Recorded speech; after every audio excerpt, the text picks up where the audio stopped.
Chapter 3300. Yi Qian didn't voice her doubts. The male soldiers wouldn't be able to answer her questions. Only Captain Xia, who had arranged for this 80-kilometer armed cross-country event, could answer her. The male soldiers agreed unanimously to complete the 11 kilometers challenge in 1 hour. After walking for 3 hours, they were stimulated by Yi Jian and felt energized again. They started a new journey. Let's go, let's walk 11 kilometers in an hour.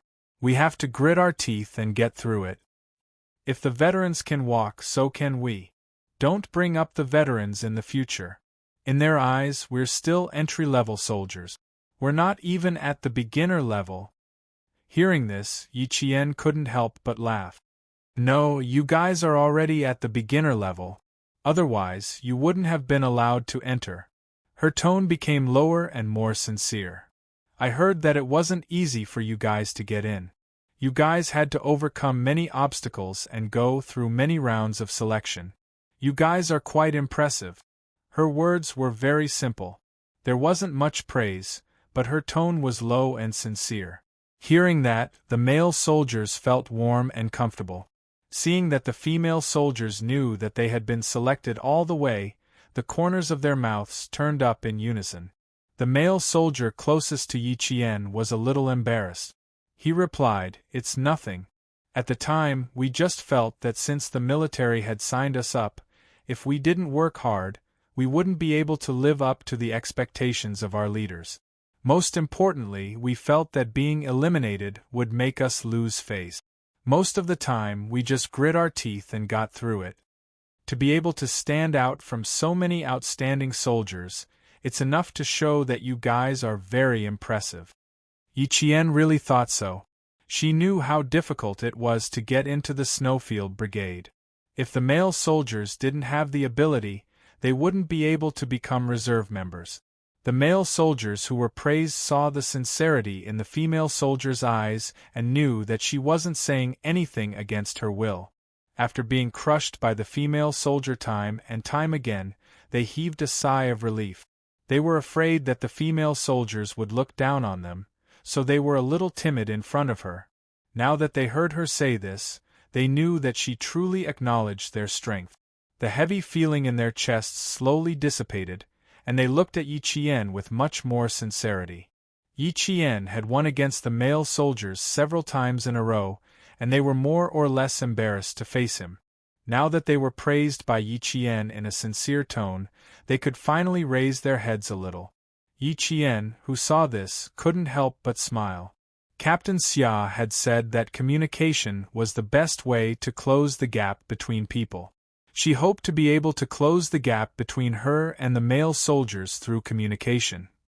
She grabbed onto a tree and used the strength of her arm to pull herself up. She pulled out her leg that was stuck in the snow and walked forward step by step.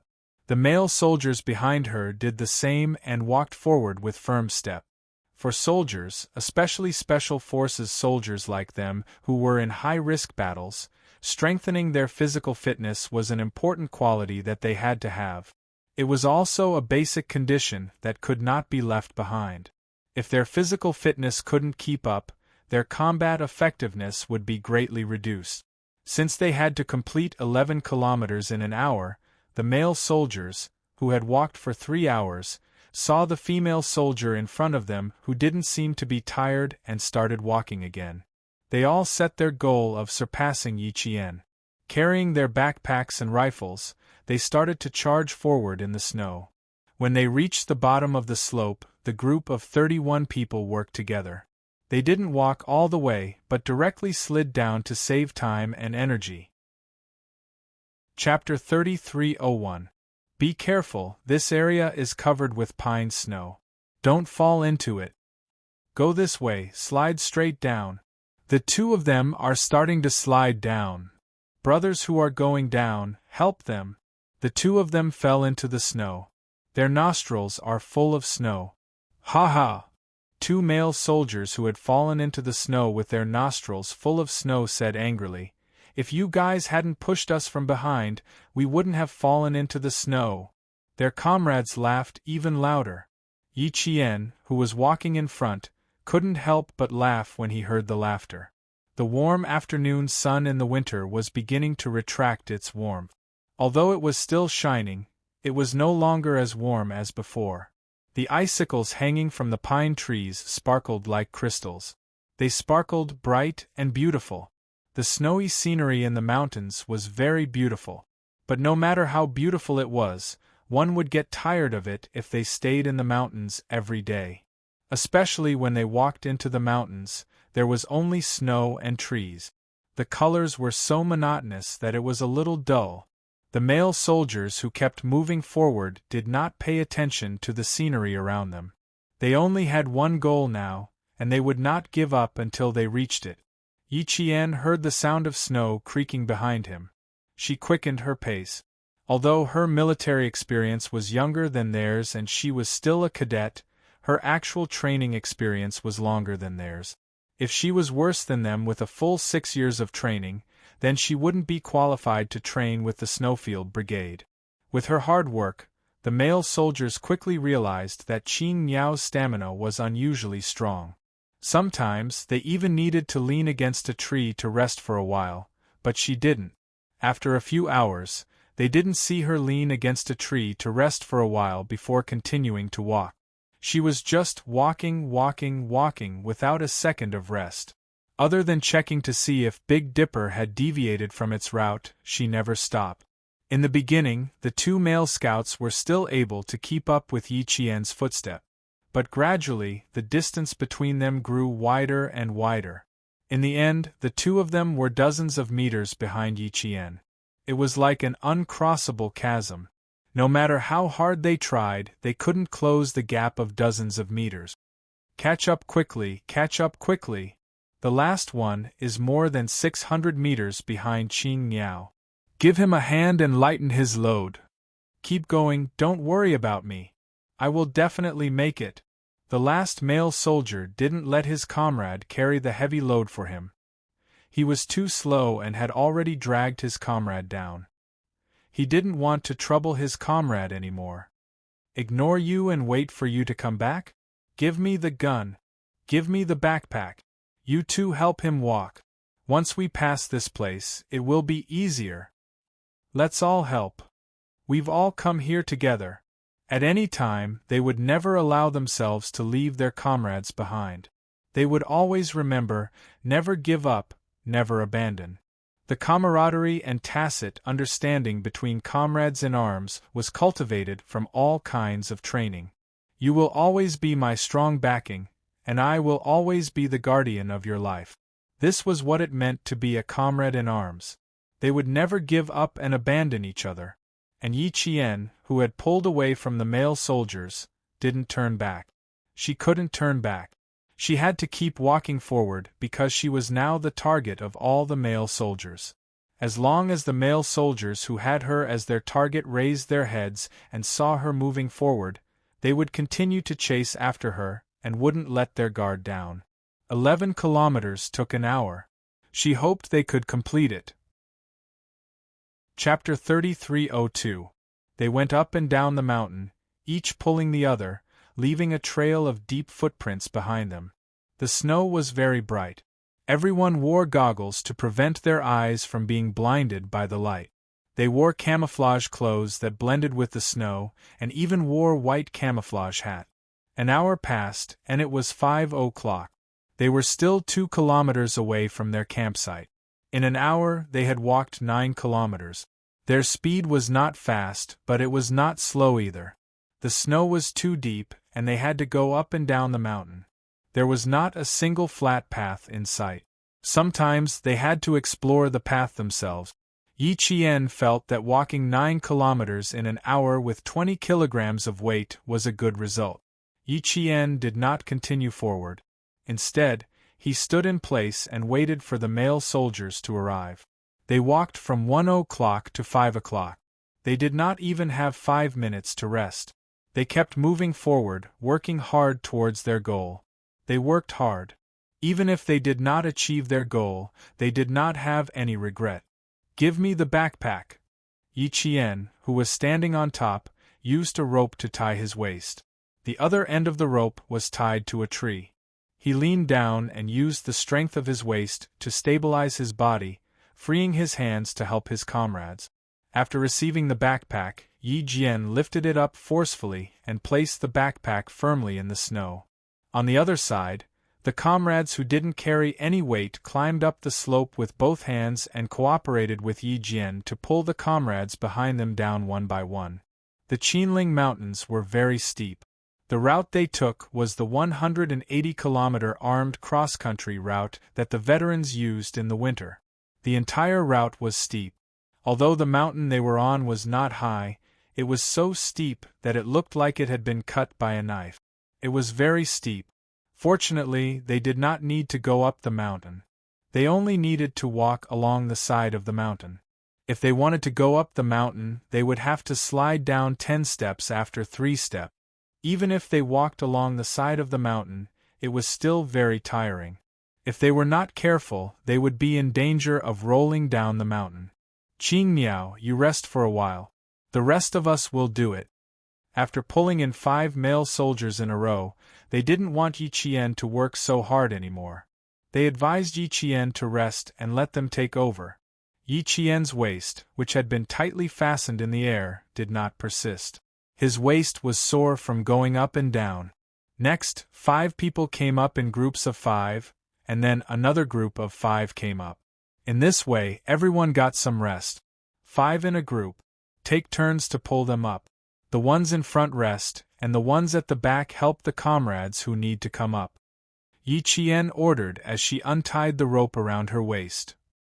The temperature was 10 degrees below zero, and she was so hot that she was sweating. The male soldiers did not allow Yi Qian to give any further instructions. They immediately carried out their orders. In less than 20 minutes, they finally managed to pull everyone down. They were already very, very close to the camp. All of the comrades who had climbed up sat in the snow. They looked at each other and couldn't help but laugh. Yi Qian sat in the middle. When she laughed, her eyebrows curved like a crescent moon. Her dark eyes were rippling. Unknowingly, she became the center of attention for the male soldiers. When they saw her laughing, the smiles in the eyes of the male soldiers deepened. From 1 p.m. to 5:30 p.m., the distance between them gradually closed. Although there was still some distance between them, there was already a sense of camaraderie that they had gone through thick and thin together. The sun set, and at the end of the mountain, the rays of the setting sun dyed the edges of the clouds with a thin layer of gold. It also shone on the snow like golden powder. After a short 5-minute break, Yi Qian stood up. She waved her hand and said with a smile, "Let's go, let's go. Let's go down the mountain and rest well." Chapter 3303. After a few hours of interaction, a brave male soldier even joked with Yi Qian. He raised his voice and said, "Qing Miao, can you still run down the mountain?" "Ha ha! Do you want Qing Miao and her bag to roll down the mountain like a snowball? Actually, you can try running. If you can run, we and Qing Miao will run with you." On the other side of the mountain, several black shadows suddenly flitted past the pale golden sunset. They were like mountain spirits that walked through the mountains, disappearing with incredible agility. A forest musk deer scurried out of nowhere. Its hooves stomped on the shrubbery, and the rustling sound startled a few unknown birds that were looking for food. The startled birds immediately spread their wings and flew high into the air, leaving silhouettes in their wake as they streaked across the vast mountain range. They eventually disappeared into the mountains. Yi Qian, who was using his binoculars to look ahead, happened to see the few birds that were flying over the mountain range about 500 meters away from them. The cold did not startle the birds. Only strange noises in the forest would startle the birds. There are forest musk deer footprints. There are forest musk deer around here. Soldier number 3 put down his binoculars and smiled at Yi Qian. A few days ago, there were forest musk deer that ran into our restricted area. Our brothers in the cookhouse had to endure for a long time before we managed to stop ourselves from chasing them back and turning them into food on our plate. Yi Qian immediately recalled the time when she was training with the storm commandos. They had also encountered a living creature in the forest. Her comrades in the Snowfield Brigade were all itching to catch it and roast it. They even mentioned several ways to roast it. That expression was still fresh in her memory. She didn't expect it to be the same when it came to the recruit. A few of the male soldiers stared at the forest musk deer footprints in the snow and wiped the corners of their mouths with a look of pity. It was a pity that they couldn't start a fire. Otherwise, they could hunt one down and eat it secretly. When it came to food, they had no taboos. When they were hungry, as long as it was edible, they would eat it. For example, right now, they weren't just hungry. The only thing he could eat in his backpack was hardtack. Other than that, there was nothing else to fill his stomach. He didn't even have any water to drink. If he wanted to drink water, he would just grab a handful of snow and stuff it into his mouth until it melted before swallowing.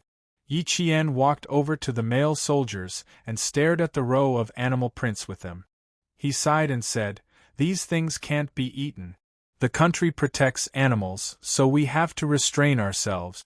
There weren't many left in total. Every one killed was one less. If you want to eat wild game, go back to the base and catch some pheasants and hares. There were a lot of small game in the mountains. Every time the soldiers from the cookery squad went into the mountains, they could bring back more than a dozen of them. Now, he could forget about it. He couldn't even eat pheasants or hares in an armed off-road vehicle without a fire. Yi Qian was also very hungry. He was so hungry that he couldn't help but swallow his saliva. She came over directly, and the few male soldiers who were resting did not notice. Suddenly, they heard her voice coming from behind them. They hurriedly got up from their squatting positions and restrained the expressions on their faces. They always felt a little embarrassed when faced with the valiant female soldiers, but they still couldn't help but want to talk to the only female soldier in the entire team. A male soldier asked her softly, "Are you very hungry?" "A little. I didn't eat lunch, so my stomach is empty." Yi Qian patted his stomach. He smacked his lips as if he had thought of something. He took out a hardtack from his pocket and sighed. "Thinking about meat, eating the hardtack. I hope I can taste the meat." Yi Qian tore open the packaging and started munching on the hardtack in front of the male soldiers. When the male soldiers saw this, they couldn't help but laugh. "If it's not enough, we still have more. Eat until you're full." "That's right. We can each save half a biscuit. 30 people can save 15 biscuit. It's definitely enough to fill your stomach." "Sigh, I'm hungry too. I learned from you. Thinking about meat, eating the hardtack. I hope I can taste the meat." There was another round of laughter. The laughter was loud and clear, and it swept away the fatigue from the few hours of armed off-road vehicles. Chapter 3304. At this time, they had already arrived at the place where they would rest for the night. They had also found a shelter. There were no tents or caves. Everyone dug a deep trench together and used tree branches to support the trench. Then, they covered the snow-colored camouflage clothing they wore during the day and took out the moisture-proof mattresses from their backpack. Then, they laid out the windproof and warm sleeping bags in the trench. When the time came, they would crawl into the sleeping bags and squeeze each other to sleep. This was the conditions for a winter field march. There was nothing to be picky about. Back in the day, they had to climb snowy mountains and cross grassland. They were able to overcome all difficulties without clothes or food to cover their bodies.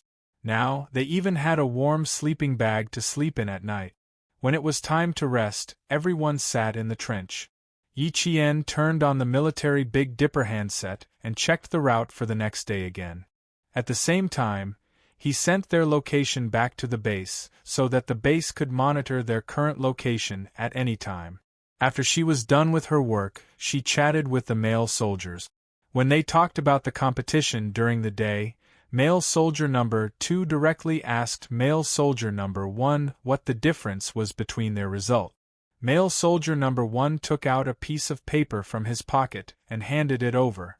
He sighed and said, "It's all here." Then he turned to ask Yi Qian, "How are you so fast? How come I've never heard of you before?" The various military academies also have a tournament. With your speed, you definitely qualify to participate in the tournament," he asked Yi Qian. The male soldiers over there had already seen Yi Qian's result. When they saw it, number 2 and the other male soldiers who were huddled together to look at it looked like their acupoints had been pressed. They didn't even make any sound of breathing. "Is it really that scary? Let me see." A male soldier who didn't see the results took the score sheet from number 2's hands. When they were looking at the score sheet, Yi Qian answered number 1, "Usually, only the juniors and seniors participate in the tournament. With your speed, you don't even need to be classified as a junior or senior. You can just go and beat anyone in the country." Male soldier number 1 had just finished speaking when one of his brothers suddenly shouted beside him, "Damn! Full marks." The time it took was twice as fast as brother number 1. The results during the day were only announced at night. Soldier number 1 no longer felt frustrated. He replied to his brother, who was so shocked that even his voice changed, "Yes, twice as fast as me. When I saw it, I just wanted to dig a hole and bury myself." Very quickly, the topic of conversation revolved around Yi Qian. They were asking questions and asking for guidance.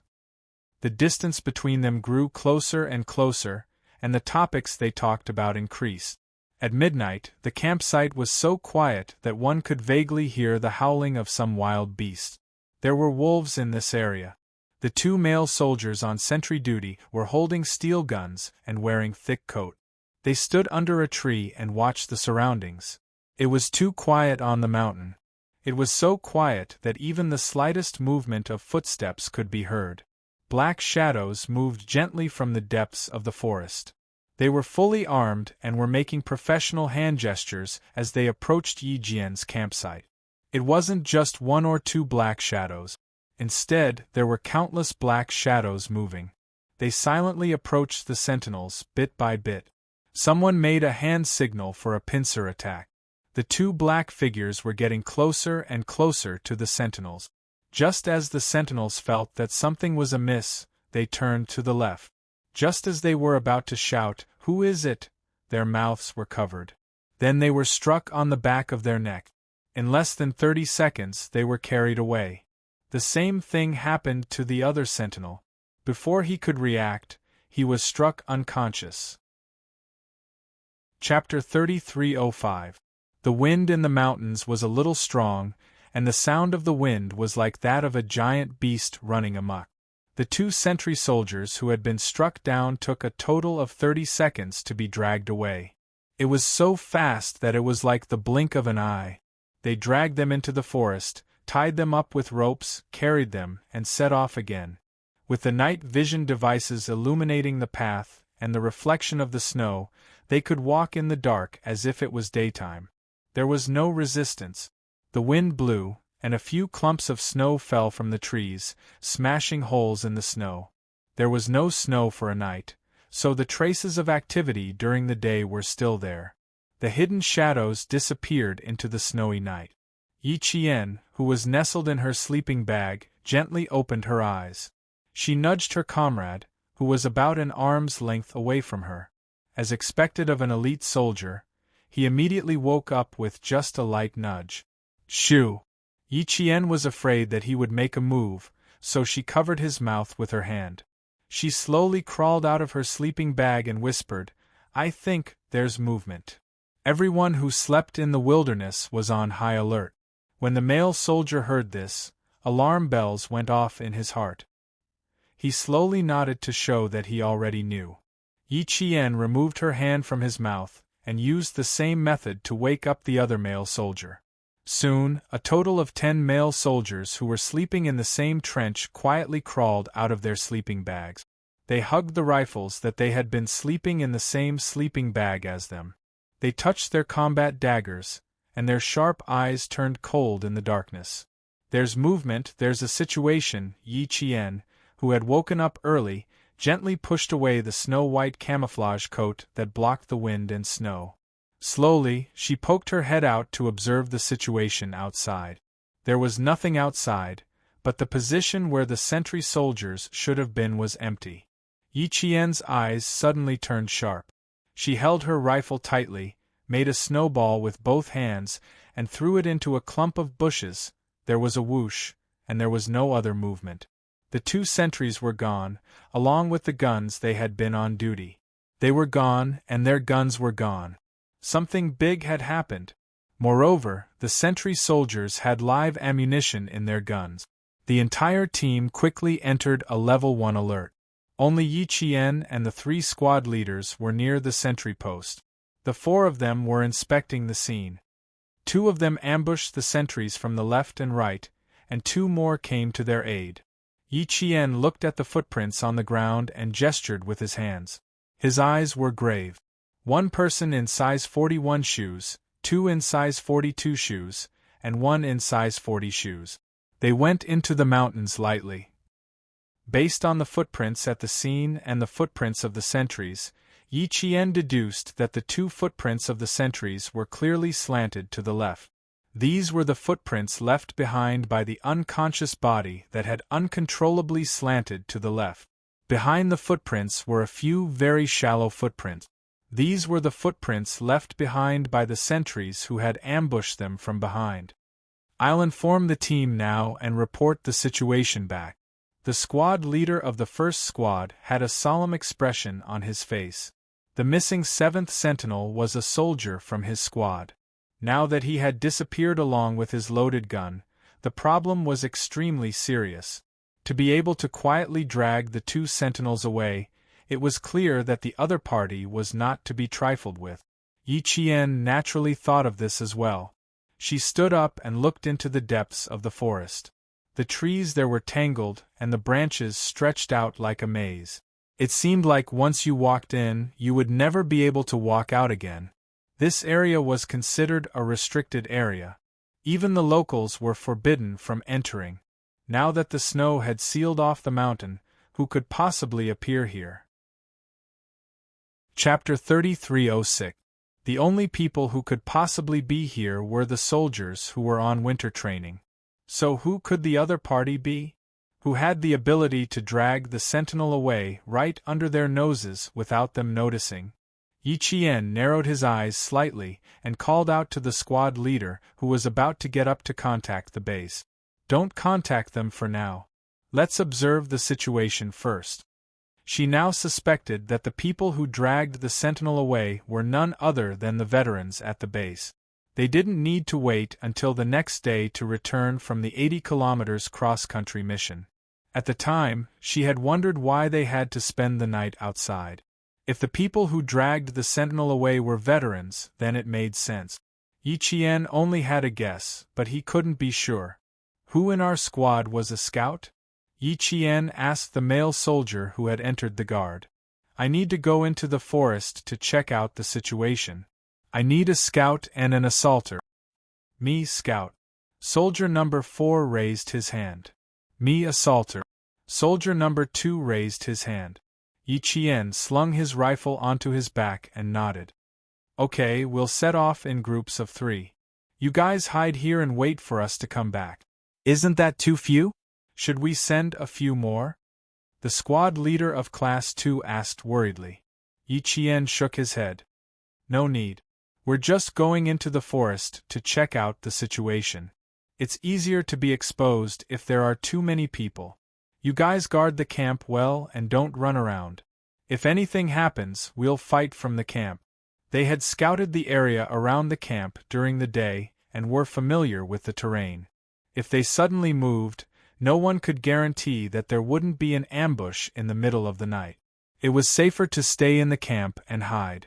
In the forest, a few dark shadows huddled together and whispered, "We can scare the rookies who haven't been on the battlefield, but it'll be difficult to scare Qing Niao. If Q King doesn't receive a letter in 5 minutes, Qing Niao must have guessed who killed the sentinel. It's already been 5 minutes. I bet Q King definitely hasn't received Qing Niao's letter," Big Eagle said in a low voice. The large condor said in a low voice. The tall condor nestled in the snow like a small snow bag, perfectly camouflaged. Along with him were Scouts Blood Swallow, Long Eagle, and Weaving Sparrow. Among them, Long Eagle, Weaving Sparrow, and Blood Swallow had worked with Yi Qian before. Only Eagle had not worked with Yi Qian before. At the same time, Bai He, Shuiying, Qi Lu, and Luan Niao formed a team of 8.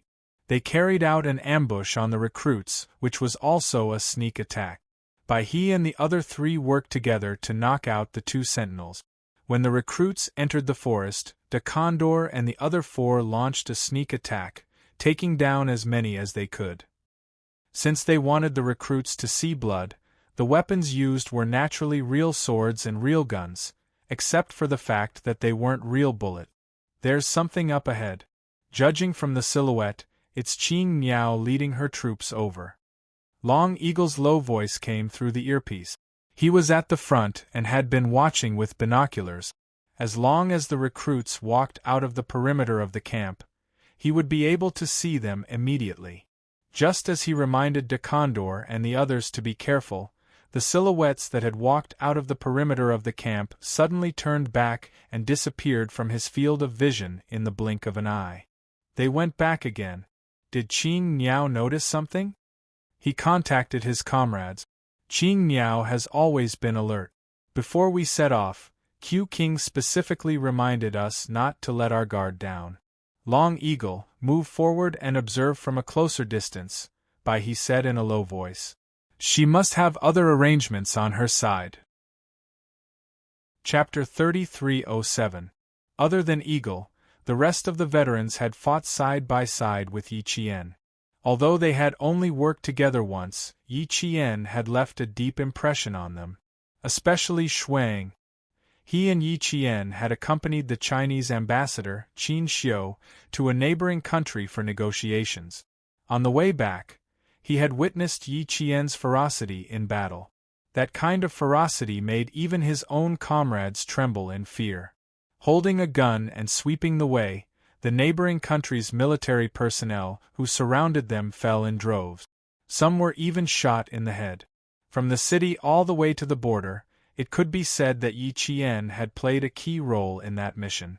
Later, Qin Xiu told the military leaders, if it wasn't for Yi Qian, they probably wouldn't have been able to return to China for a while. It could be seen that Yi Qian had played a huge role in that mission. Hearing this, Shuiying pressed down on the microphone and said softly, Qing Niao's IQ is comparable to Q King's.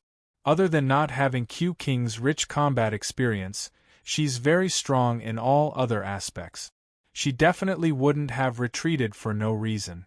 She must have sensed something that made her vigilant, so she retreated. Chongying, pay attention to your surroundings when you move. Don't get attacked by her. Chongying hadn't worked with Yi Qian before, so he hadn't experienced Yi Qian's ferocity in battle. Although he hadn't experienced it from yesterday's meeting, he could see how strong Yi Qian was. Facing a battle of attrition, not only did she not back down, she became more and more excited as she fought. In the end, she was even able to fight Eagle to a draw. Even if he hadn't fought side by side with her, he could tell. Before facing Yi Qian head-on, Chongying had already regarded Yi Qian as his #1 target to be wary of. On the other side, #2 asked Qing Niao, why did they retreat? Did you discover something? He was originally a scout, and he came from the same unit as the veterans Blood Swallow and Weaving Sparrow. When he achieved good results, the commander told him about the 2 veterans and showed him their photos. Who would have thought that the veterans mentioned by the commander actually appeared in another Special Forces unit and rose from the rank of 2nd lieutenant to captain. Now that he was in the same unit as the 2 best scouts that the commander had mentioned, the male soldier was afraid that he would embarrass his commander.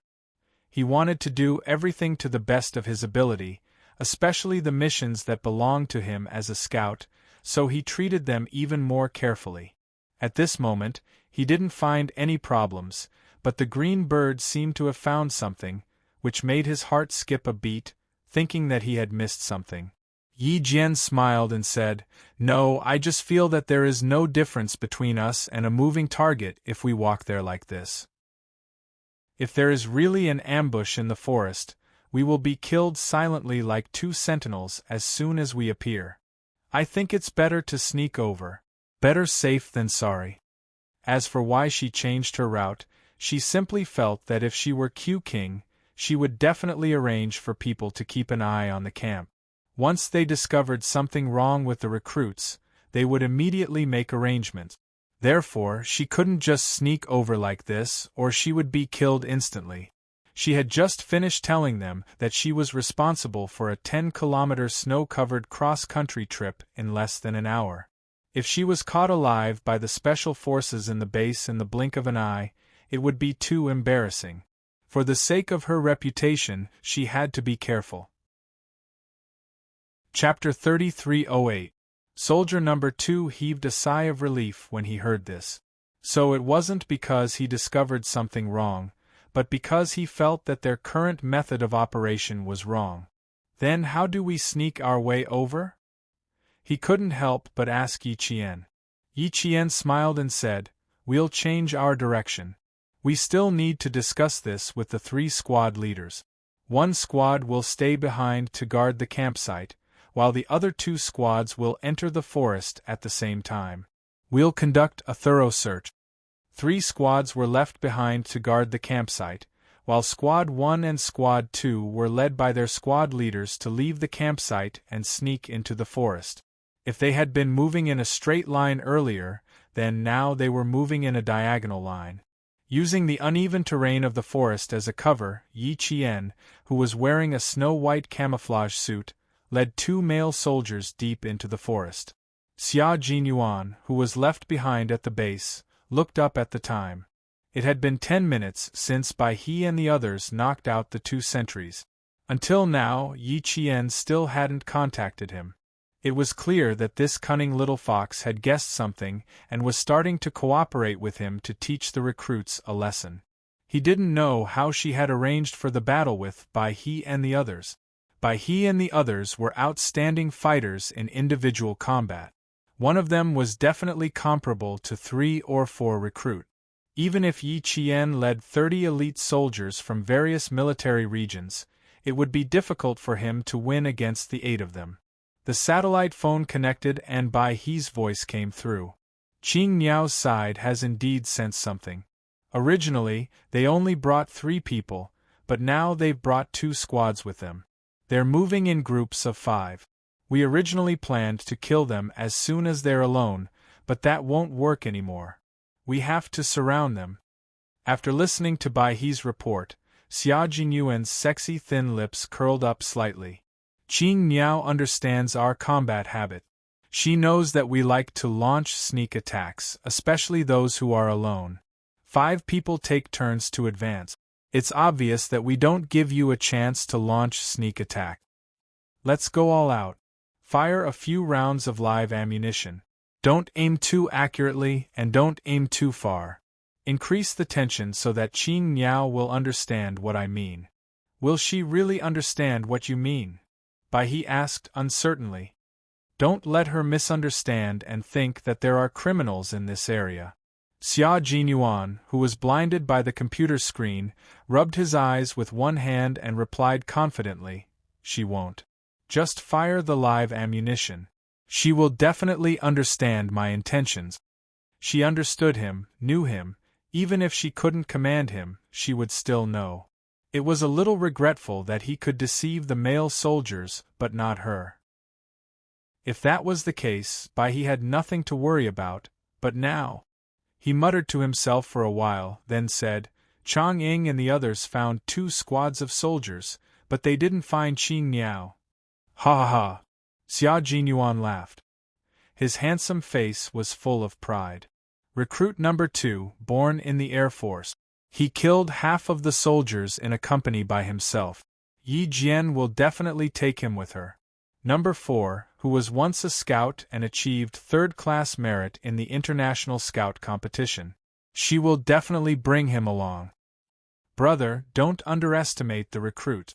Although they're a little lazy and don't have actual combat experience, they've all participated in large-scale combat simulation exercises. They're not weak. The 8 of you have to be careful.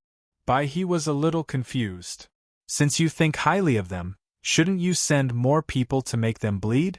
Aren't you afraid that the 8 of us won't be able to complete the mission?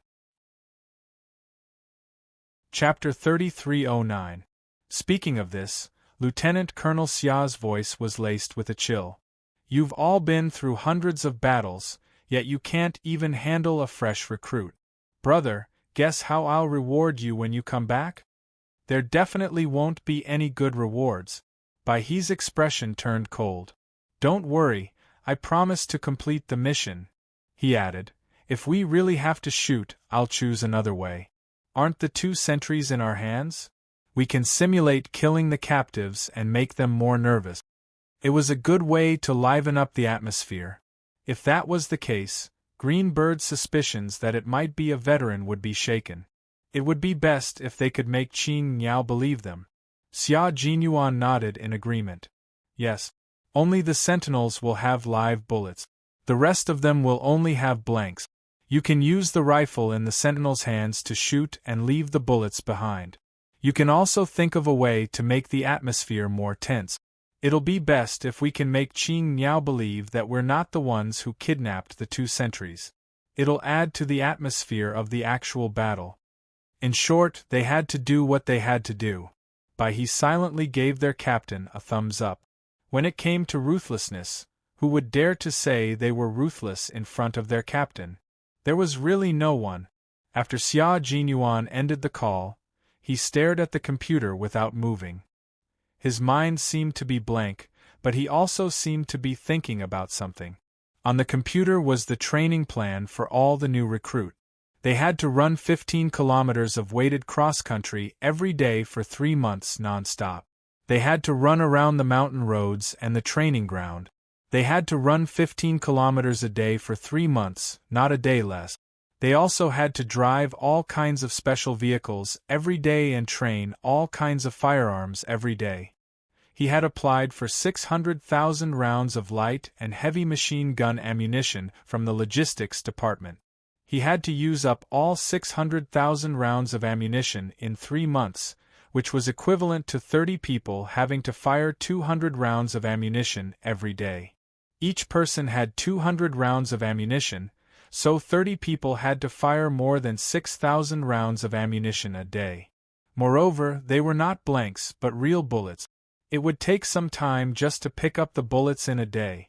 They also had to know how to use all kinds of cannons, such as mortars and rocket launchers. Everything that flew in the sky and ran on the ground appeared on Xia Jinyuan's computer. This was the last 3 months of training after the first 3 months of basic training, which was half a year in total. In half a year's time, he wanted to train this group of elite soldiers into special forces who could directly fire at the enemy on the battlefield. Xia Jinyuan, who had been staring at the computer screen for several minutes, rubbed his face hard and sighed in a low voice. Recruits, you have to keep your cool. Don't let me down. Major General Yang was full of expectations for the final selection of 30 recruits. Similarly, Xia Jinyuan was also full of expectations for them. Very quickly, the sound of gunfire that made everyone's scalp go numb suddenly rang out in the depths of the quiet primitive forest. When the gunfire rang out, the faces of the 2 squads of recruits who had sneaked into the forest turned pale. They thought of the missing sentinel. Immediately after, another gunshot rang out. This time, the rifles in the hands of the male soldiers were loaded. 2 sentinels and 2 gunshot. Something must have happened. Yi Qian's face gradually turned serious. The sound of real bullets. They were not blanks. Could it be that her previous guess was wrong? Thinking of this possibility, Yi Qian immediately contacted all the squad leaders. All squads, pay attention. Squad 2, Squad 4, and I will rush to the source of the gunfire. All squads, advance with your weapons. Once you discover something, immediately take action. Roger! Roger! Roger! The orderly and cold voices rang out. Immediately, the night was covered with a layer of tension, casting an unprecedented shadow over the hearts of all the male soldiers. Chapter 33:10. The biggest problem Yi Qian and his men faced was that they did not have night vision goggles. Fortunately, they were equipped with communicators and electronic mobile communication devices so that they could contact each other at any time. Although it was inconvenient to walk without night vision goggles, the dense snowy light still illuminated the path beneath their feet. In the distance, they could constantly hear the sounds of beasts foraging for food at night. Hearing such sounds in the middle of the night would more or less make one's hair stand on end, but the male soldiers walking in the depths of the forest did not feel afraid because of this. Humans had a natural fear of the night, and as a soldier, they had to overcome the fear deep in their hearts. Some people could even go to the lonely mountains and mountains where there were graves everywhere and sleep with their guns for the whole night. They were all people who had trained their courage, and now that everyone was gathered together, they were even less afraid of this. The male soldiers from the two squads began a carpet search. 5 men in a squad took turns to advance and became Yi Qian and his men's backup. As long as something happened to Yi Qian, they would immediately rush over to provide support. Yi Qian, male soldier number 2, and male soldier number 4 advanced faster than them. They followed the gunshots and advanced without any delay along the way. From here, Yi Qian could see how powerful male soldier number 2 was. His speed at night was the same as his speed during the day, and he was not affected at all. He also saw how outstanding male soldier number 4 was. His scouting ability was quite strong. When Yi Qian and male soldier number 2 saw this, the two of them immediately covered for male soldier number 4. The 3 of them split up and advanced quickly. He received the latest order from Xia Jinyuan at the base. He wanted them to lead the captured sentries forward and see how long it would take for the recruits to catch up. He glanced at the 2 sentries who were awoken by the gunshots and covered their heads. They were now unbelievably quiet. He whispered to Xia Jinyuan, "Captain, they don't have night vision goggles. Don't make us turn back and look for them when the time comes. Let's just lure them here and wipe them all out. That should be enough, right? It's too far off. Let them continue moving. Let them walk for a few hours and see how they react. I still haven't received any calls from Qing Miao, so I can't figure out what plans she has. Now." Xia Jinyuan, who had been staying up all night, took a few sips of strong coffee and wiped his mouth with a tissue. He replied, "Now, not only are the male soldiers playing games with you, but Qing Miao is also playing games with you and me." "You mean that Qing Miao heard our gunshots and still suspects that we did it?" The White Crane asked again. "So, she didn't call you and went straight into battle with us?" Xia Jinyuan, whose mouth was full of the smell of coffee, answered directly, "I don't know.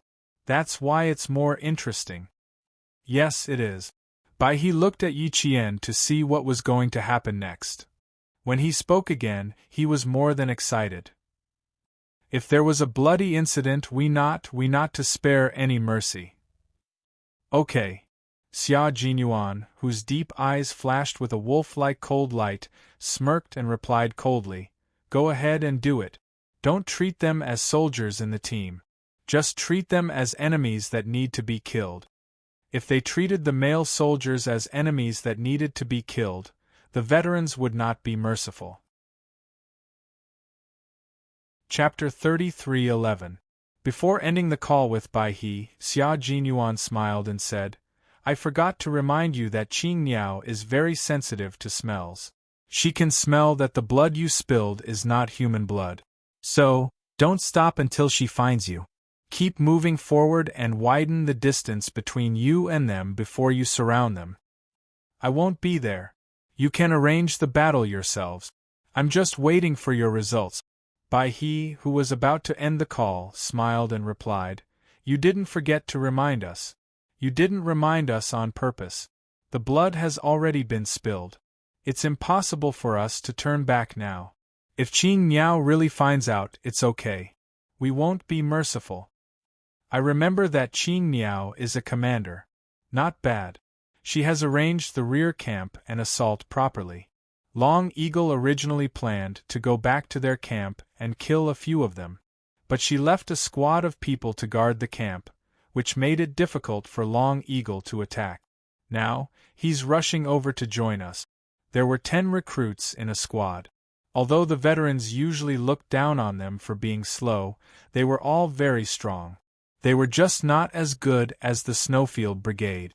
Even a powerful Special Forces soldier like Long Eagle would have to think twice if he wanted to kill 10 elite soldiers alone.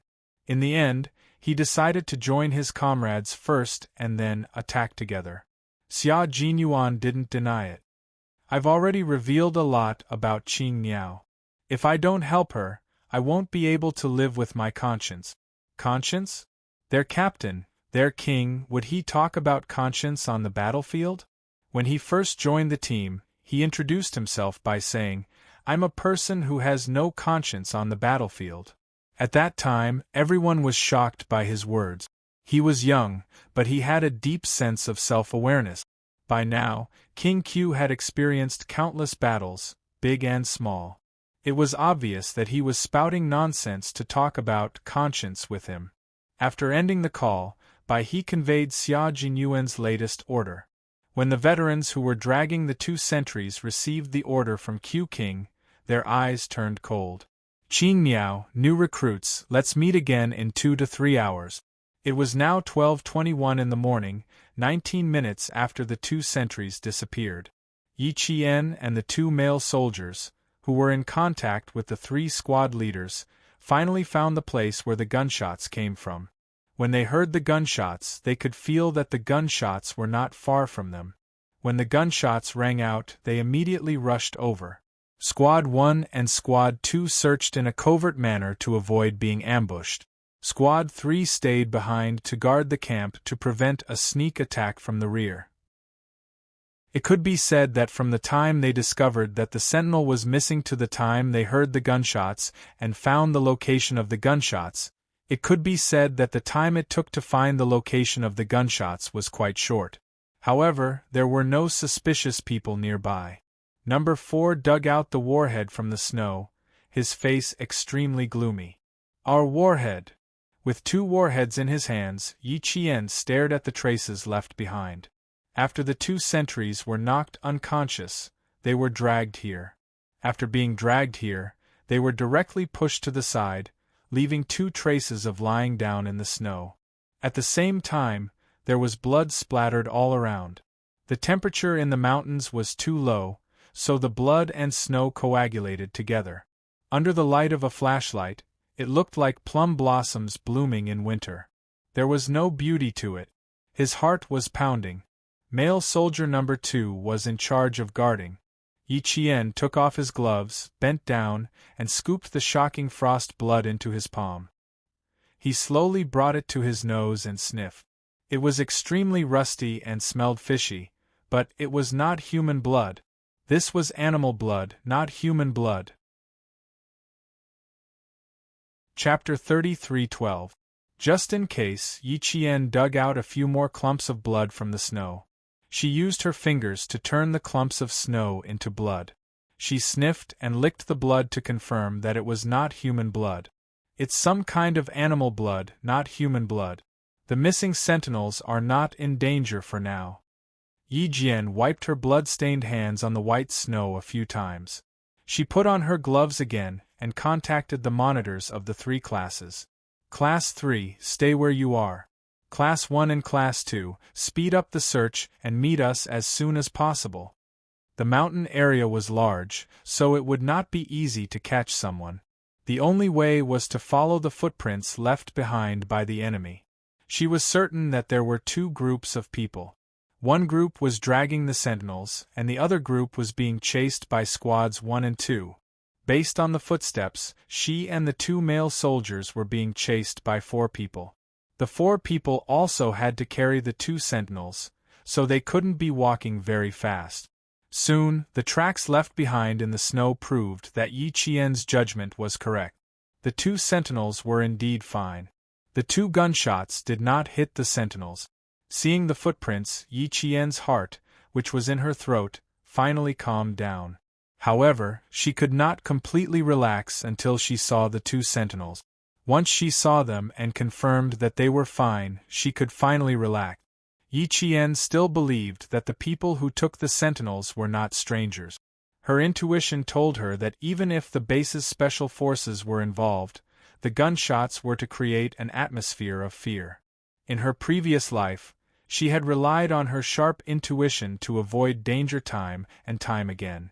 As for the group of people chasing after the sentinels from squads 1 and 2, Yi Qian reminded the two squad leaders, "The group you're chasing should be more difficult to deal with. Be careful of being killed by them from behind." There were gunshots and animal blood. The base's special forces must have been mobilized to train the new recruit. Captain Xia probably did not make a move. If he did, she would be able to tell if it was him even if it was just a shadow in front of her. So, for safety's sake, he must have stayed at the base to oversee the situation and watch the show. It was easy to guess what kind of expression he had now. He definitely didn't mind having too many things on his plate.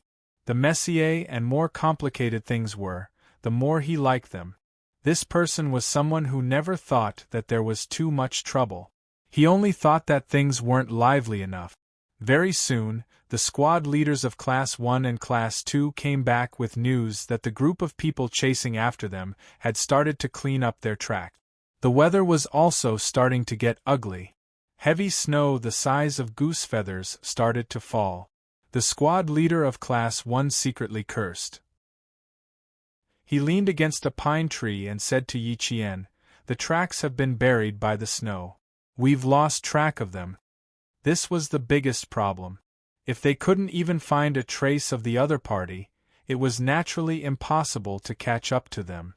Class 1, open up the Big Dipper map and cut out the specific locations of me and Class 2's class monitor. Take a look at the tracks you've already taken. You should be able to find something. Yi Qian, who was moving forward, did not stop because they could still find the footprints left behind. After sending out his location, he waited for Class 1 to cut out the map. 2 minutes later, Class 1 completed their positioning and cut out the map. They then connected their location, Class 2's specific location, and Yi Qian's location to form a line. As he stared at the map closely, he suddenly understood what Yi Qian meant. He could not hide the joy on his face as he said cheerfully, "I got it. You guys just keep moving forward. Don't worry about us." Through the positioning of the three parties and the tracks they had taken, the group they were chasing had always been moving closer to the group Qing Yao was chasing. So, even if they had lost track of the other party, they could still roughly determine the other party's path. Chapter 33:13. Squad 2 also discovered something and immediately reported it to Yi Qian. "Someone on our side is moving alone. Judging from the footprints, he's heading in the same direction as you guys. They're trying to converge now, so we'll stop them from converging." Hearing this, Yi Qian's eyes flashed coldly. It didn't matter if he was a veteran from the base or not. He was the enemy they needed to surround and stop. The two male soldiers, number 2 and number 4, had been following Yi Qian closely.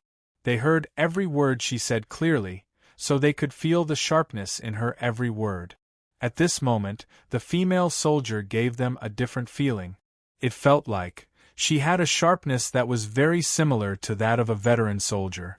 It was a sharpness that came from someone who had killed before but wasn't afraid of killing. Especially when Yi Qian said, "We'll stop them from converging," the undisguised murderous aura coming from her made the two male soldiers feel a chill in their hearts. At the same time, the same thought flashed through their minds. Qing Niao must have been on the battlefield and killed before. As soon as this thought flashed through the minds of the two male soldiers, the way they looked at Yi Qian changed. Although they were all elite soldiers from their respective military regions, they had never killed anyone before. A soldier who had killed someone before was different from a soldier who hadn't killed anyone before. It was like the difference between an adult and a child. The two male soldiers quickly looked at each other in tacit understanding. In the faint light of the snow, they saw the same shock on each other's faces. Yi Qian didn't notice their secretly sizing her up. She only had one goal now: to rescue the captured sentries. The heavy snow drifted down. Braving the wind and snow, the soldiers treated the darkness as if it was daytime. They advanced tirelessly. They had already been walking for 2 hours. At first, Bai He could still receive the location of the male soldiers and Yi Qian from the base. After walking for about an hour, they could no longer receive any information from the base. At the same time, their communication with the base was cut off. At this point, the two sides were truly facing off. 2 hours later, they reached the location Xia Jinyuan had specified. Bai He left the 2 sentries to the side and contacted Chang Ying, who was acting alone, to ask for his current location. Long Eagle had already met up with Big Eagle and the others.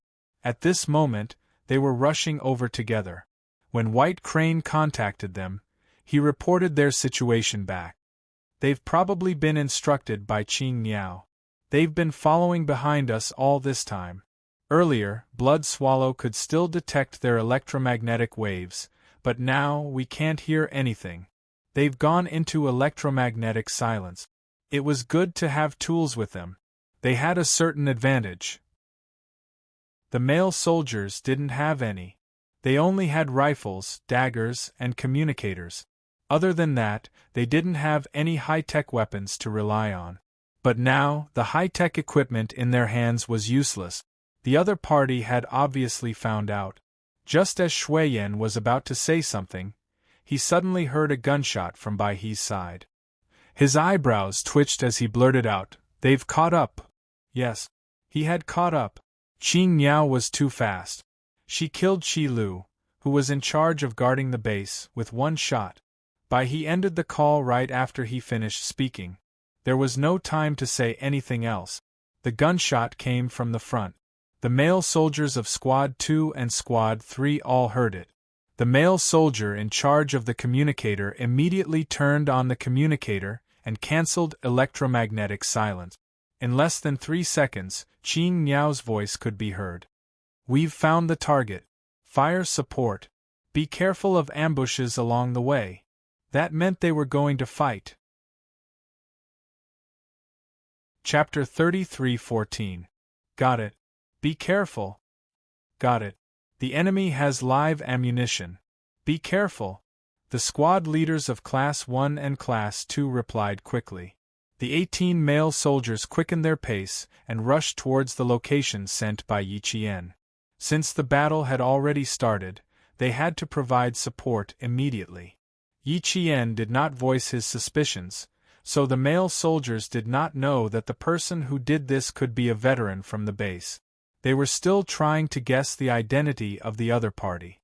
She reminded them, "The target is very likely to ambush you and cut off your support. Don't worry about me. Remember, don't act alone." Yi Qian had some experience fighting against the veterans from the base. If she opened fire and declared war, they would definitely work together to cut off her support. This meant that the 18 male soldiers were also in danger. According to the combat habits of the Snowfield Brigade Special Forces, they would not attack openly if they could. The 18 male soldiers lacked actual combat experience and reaction. Although they had the advantage in numbers, they would not be able to avoid being taught a lesson by the veterans. And it would not be a normal lesson. It would be a harsh one. Yi Qian had just ordered the 18 male soldiers to be careful and be on guard against ambushes. Chang Ying and Bai He had already started fighting. They made a prompt decision to cut off Qing Niao's support and eliminate all the male soldiers at the same time. They did not continue to rendezvous with Bai He. Instead, they turned around to look for the 18 male soldiers.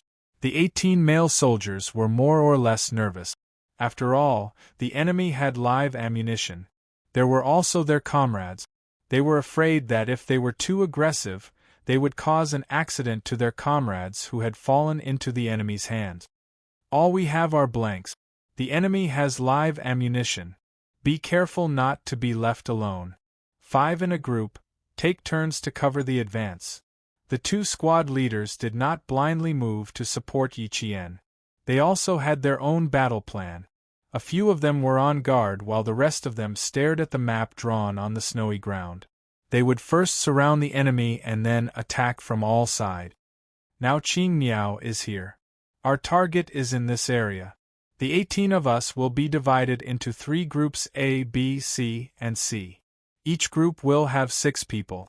Group A's 6 people will go around here and avoid the target's area. We will hide here and ambush. Remember, don't make any movements along the way. You must get here first. Only by getting here first can you cut off the target's escape route. Also, guard the rear for Qing Niao so that the enemy won't attack from behind. Yes. The 6 men who received the order all nodded solemnly. The other party had live ammunition in their hands. If they did not cut off the other party's path, Qing Niao, who had already rushed to the front, would be in danger of being attacked from behind. Team B will be responsible for surrounding them from this area. Team C and Team C will surround them from here.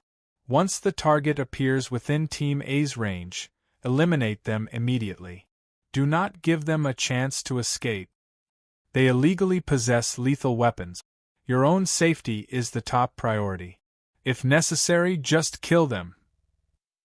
All teams need to report whether there is something wrong or not. The signalers will immediately go back to electromagnetic silence. Going back to electromagnetic silence every 10 minutes was to prevent the enemy from immediately detecting whether they were close or not. Also, each team could maintain communication with each other. If there was anything wrong, they could report it immediately. Each team had a clear division of labor and a clear goal. After the entire battle arrangement was completed, the 3 groups of male soldiers immediately dispersed. Chapter 33:15. Just as Yi Qian expected, Chang Ying and the others, who were experts in ambushes, began to attack the male soldiers. There were no gunshots, and everything happened silently. Yi Qian, on the other hand, was much more successful. She killed Qi Lu with 1 shot and drew Bai He's attention to her. When number 2 and number 4 heard the gunshot, it was as if they had received the signal to move. They quickly closed in on their target. They both knew that the rifles in their hands were blanks and couldn't hurt anyone. Qing Niao's shot was just a distraction. She drew all of the target's attention to herself so that the 2 of them could move more easily. The 2 of them looked extremely tense as they surrounded Qing Niao as fast as they could. Even though Qi Lu was killed by Yi Qian in 1 shot, the others were still there. Xue Ying, Lun, and Bai He were not to be trifled with. Yi Qian's shot made them react immediately.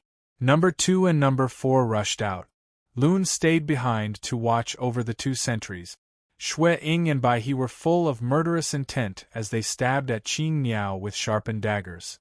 On the other side, Qi Lu, who had died, saw Yi Qian sneak up from behind like a snow fox from the depths of the forest. Her slender body was unbelievably light as she sneaked up on Lun from behind. The moment she appeared, Qi Lu's eyes almost popped out of their sockets. He was hit in the chest by her blanks at a distance of 300 meters. Even though he was wearing a bulletproof vest, a bullet to the chest, that feeling was a mix of emotions. If today was a real battle, he would have died a martyr tonight. Touching his chest that was numb from the shock of the blanks, Qi Lu gently exhaled and silently stood to the side to watch the battle. When Lun realized that something was wrong behind him, he felt a chill run down the back of his neck. He reacted quickly and threw himself forward, then rolled to the side and narrowly avoided Yi Qian, who was sneaking up on him from behind. When the 2 sentinels heard the sounds of fighting, they knew that their brothers had arrived. The tension in their hearts slowly loosened. Their hands and feet were tied, and their mouths were gagged. They couldn't speak, and they couldn't break free from the ropes, let alone escape. The 2 of them were tied to the same tree, and even if they wanted to escape, there was no way for them to do so. Lun and Yi Qian had worked together before. When Yi Qian approached him again, he hurriedly said, "Q King wants to let the recruits see blood. We won't fight. Let's fake the fight. A fake fight? The fight had already started, and there was still a need to fake it? Yi Qian smiled at Lun. Her bright eyes and white teeth made her look like a person made of snow. Her entire body exuded a cold aura. Since we've already started fighting, then let's fight for real. No faking it. As she spoke, she waved the dagger in her hand towards Lun's body. She was afraid that Lun had some tricks up his sleeve and deliberately set a trap to distract her. Lun was so frightened that he immediately dodged. His back was covered in cold sweat from Yi Qian's seriousness. Calm down, calm down. Qing Niao, let's calm down. Q King really said that as long as you show yourself, the rest will be between us and the recruit. I'll leave the 2 sentinels to you now. I have to hurry over and meet up with Long Ying to teach the recruits a lesson. Tonight's focus is on the recruits, not you. Q King wants to let the recruits see the real deal. He's even prepared the helicopter. If anything happens to the recruits here, the helicopter will immediately rescue them. Yi Qian, who didn't know about Operation Blood, finally believed it and stopped his fierce attacks. Since it has nothing to do with me, why didn't Q King contact me and inform me? Chapter 33:16. Q King will have to explain this to you. I really can't answer you. I have to go now. I'll leave the sentinels to you. With that, Lun turned around and left.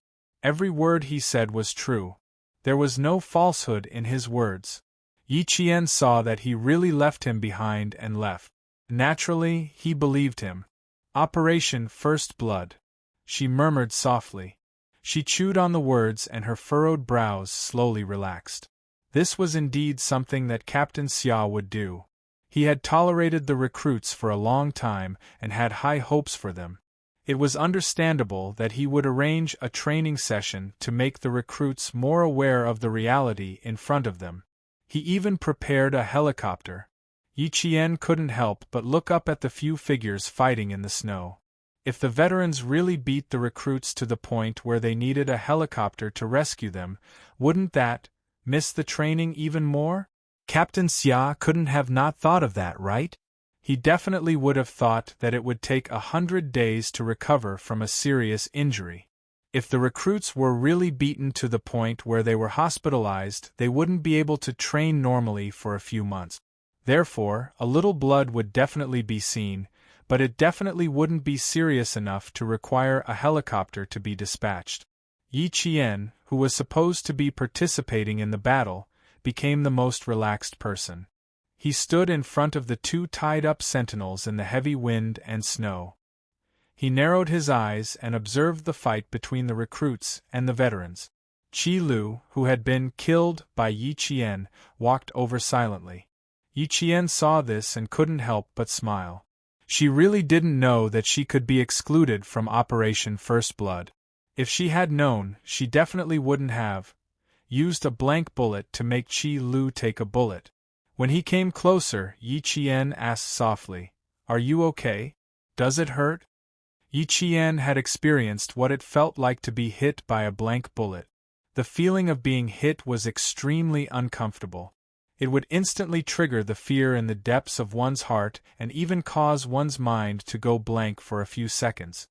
Hearing this, Qi Lu touched her chest and smiled bitterly. The pain is secondary. The main thing is that I haven't been hit by a blank bullet in a long time. When you suddenly shot me, I really thought I was dead. Yi Jian pressed the corner of her mouth and tried not to laugh out loud. The second Qi Lu was shot, even though he was 300 meters away, his body language was very rich. He was stunned and could not believe that he was killed with one shot.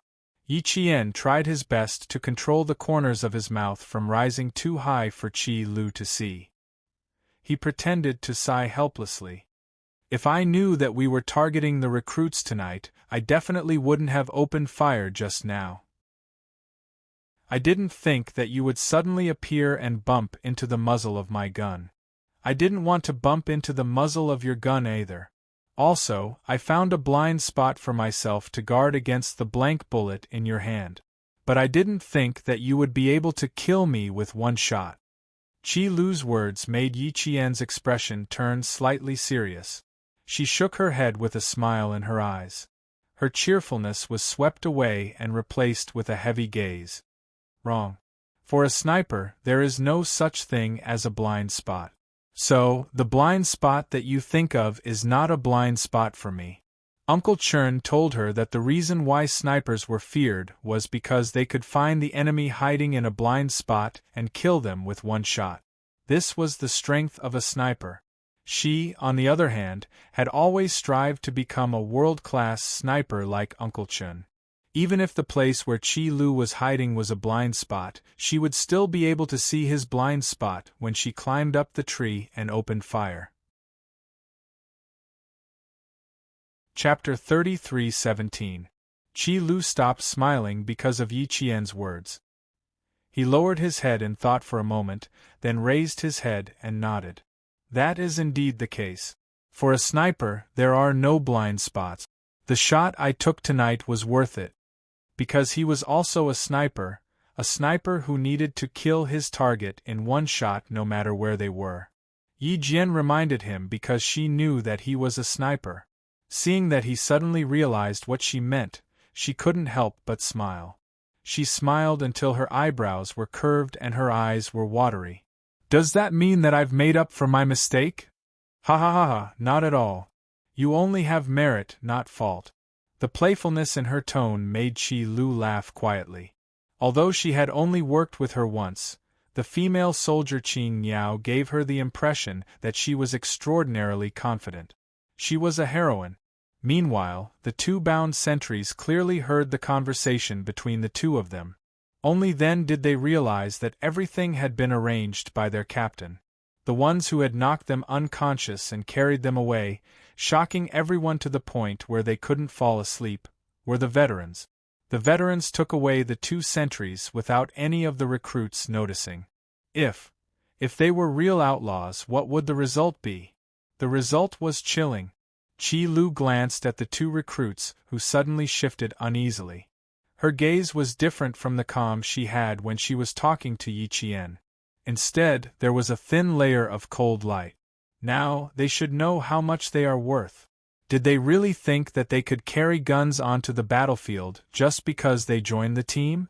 Based on their performance tonight, they could only be whittled down. 1 second they were standing, the next they were down. Yi Qian had already noticed the cold light in Qi Lu's eyes. He also silently looked at the two male soldiers who had been captured. When she saw them shift uneasily, a faint smile appeared in her eyes.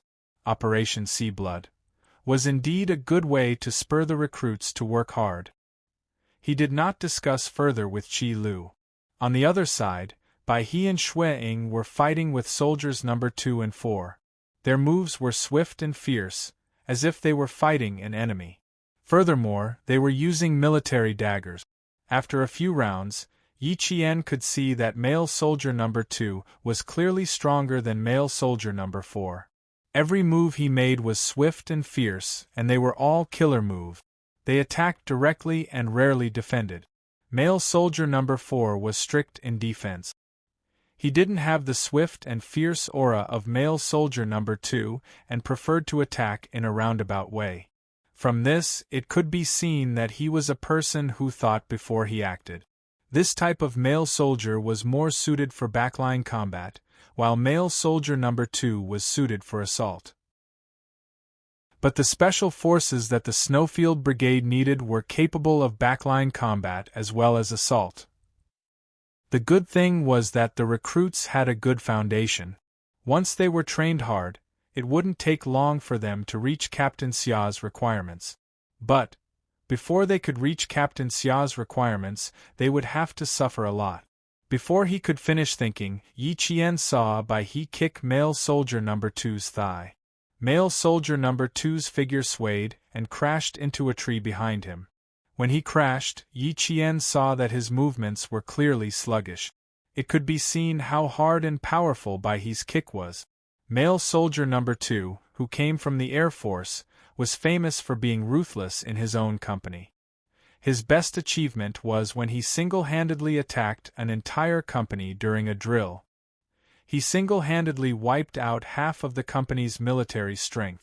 That was how he became famous.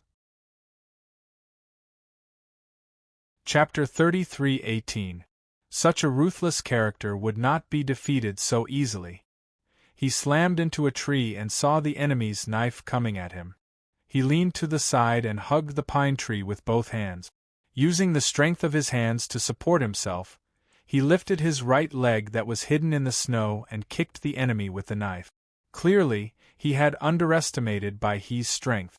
As Bai He dodged the kick, the knife in his hand fiercely stabbed at the male soldier's leg. Yi Qian, who was watching the battle from a distance, only saw the sharp knife slashing through the snow. Her pupils constricted. Rip. She heard the sound of pants being torn and also heard male soldier number 2 suck in a cold breath. Male soldier number 2's right leg was bleeding. Fortunately, he was wearing thermal pants and cotton pants, so the wound was not too deep.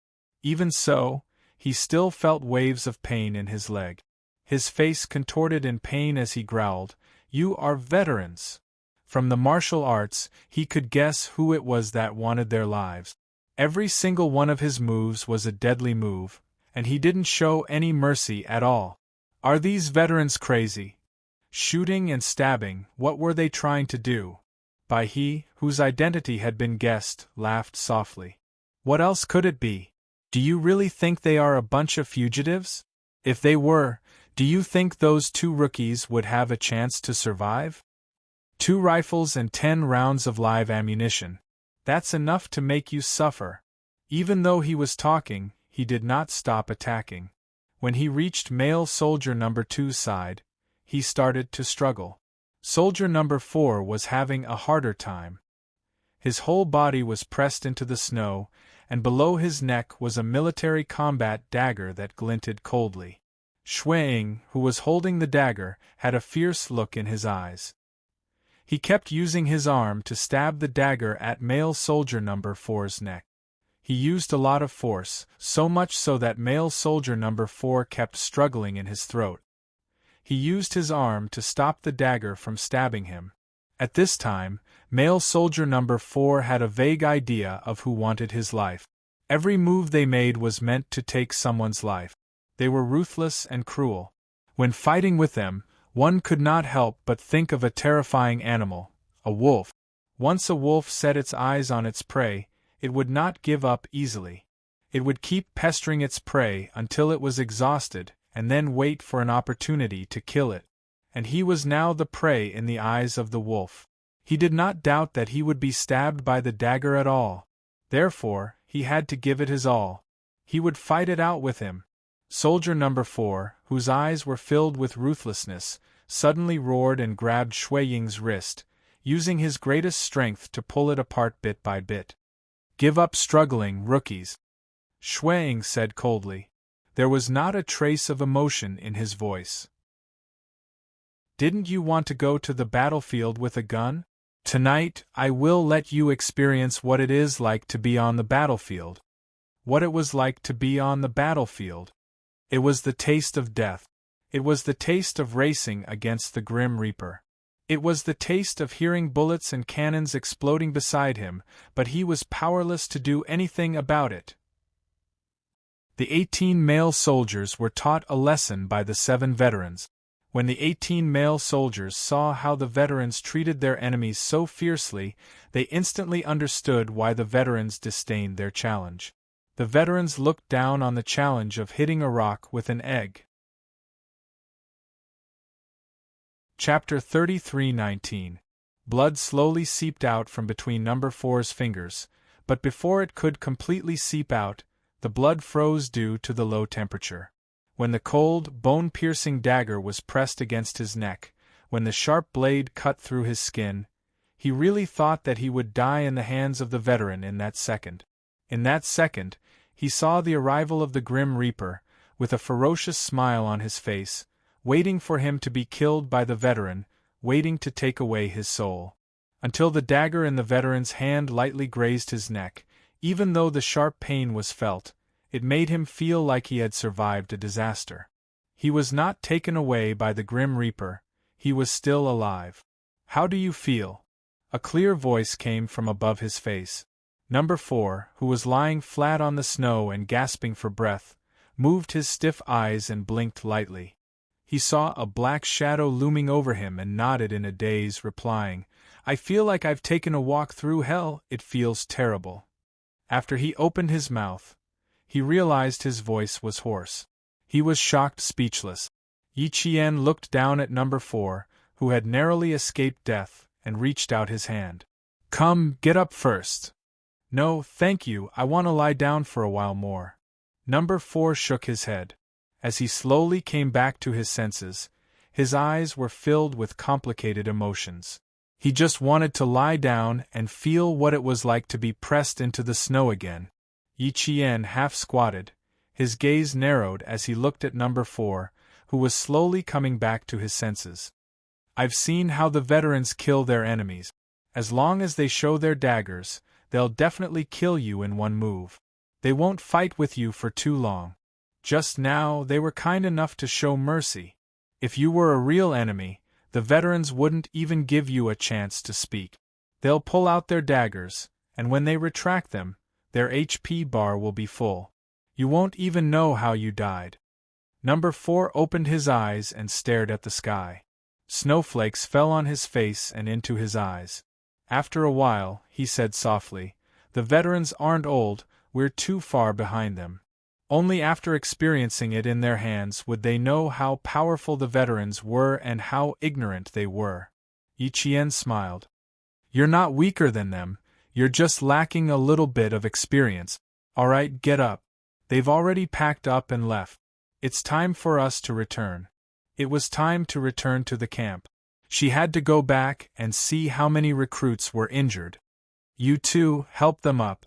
Yi Qian had the 2 sentries, who had been untied and could finally move freely, come over to help the 2 male soldiers, Number 2 and Number 4, who had been beaten so badly by the veterans that they could not get up. Although the 2 sentries were not injured, they had experienced the savagery of the veterans. For a moment, they were silent and did not know what to say. "You support me, I support you," each supporting the other all the way back to the camp in silence. After Bai He, Shuang, and the others finished dealing with the new recruits, they only greeted Yi Qian and left. They really lived up to the saying, "Come without a shadow, leave without a trace." All of them had been beaten up too badly, and all of them had walked through the gates of hell. Yi Qian did not break their silence. Instead, he led the 4 of them back, one deep and one shallow. Other than the recruits who had stayed behind to guard the camp, the rest of the 30 recruits had been beaten up. A few of the male soldiers had their arms dismembered and then were fiercely reattached by the veterans. Right now, even carrying a gun on their shoulders was very difficult. Chapter 33:20. When Yi Qian saw that they were all beaten black and blue, and were staggering as they walked, it was both expected and unexpected. Operation Bloodshed. Although it did not take their lives, it was true that they did not show any mercy. This beating, it would take at least half a month for them to recover. When the male soldiers who stayed behind at the campsite came over and saw the miserable state of their comrades, they remained silent like Yi Qian. They silently helped their comrades who could not even walk and returned to the campsite with their mouths tightly pressed together. They were all very silent. No one spoke during the entire journey. Everyone was expressionless. Only their eyes that were looking ahead were dark and bright, revealing a steel-like coldness. Some things and some people quietly changed on this night. Everything in the past became the past. Glory, position, military rank, they all became ephemeral clouds that could not be grasped in one's hand. The only thing that could be grasped and firmly controlled was strength. In this place, strength was the only thing that mattered. Strength was the only thing that mattered. Strength was the only thing that mattered. Strength was the only thing that mattered. Strength was the only thing that mattered. Strength was the only thing that mattered. Strength was the only thing that mattered. Strength was the only thing that mattered. The rising sun slowly emerged from the horizon on the other side of the mountain. Soon, its light illuminated the entire forest. The snow and fog were dense. It was like a paradise on earth. A new day had arrived, and a new journey had begun. In the depths of the vast mountains, a group of people was slowly climbing along the foot of the mountain.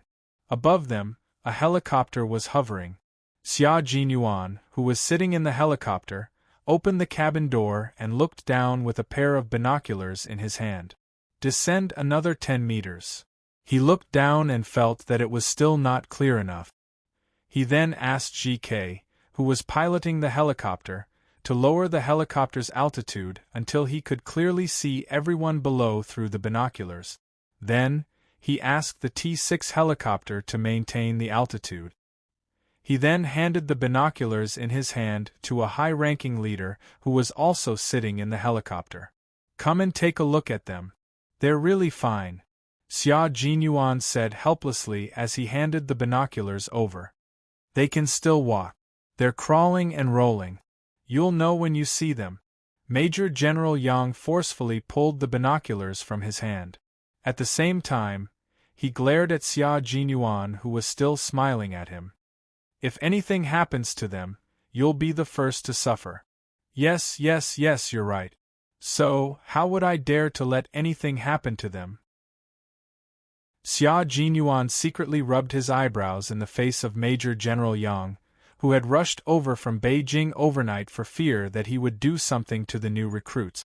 Before he could put down his hand, he suddenly felt a fierce wind coming from his left. He subconsciously wanted to dodge, and his arm reflexively swung over. Then he heard Major General Yang gnashing his teeth. Xia Jinyuan, are you trying to rebel? F***CK. Boss Yang's fist.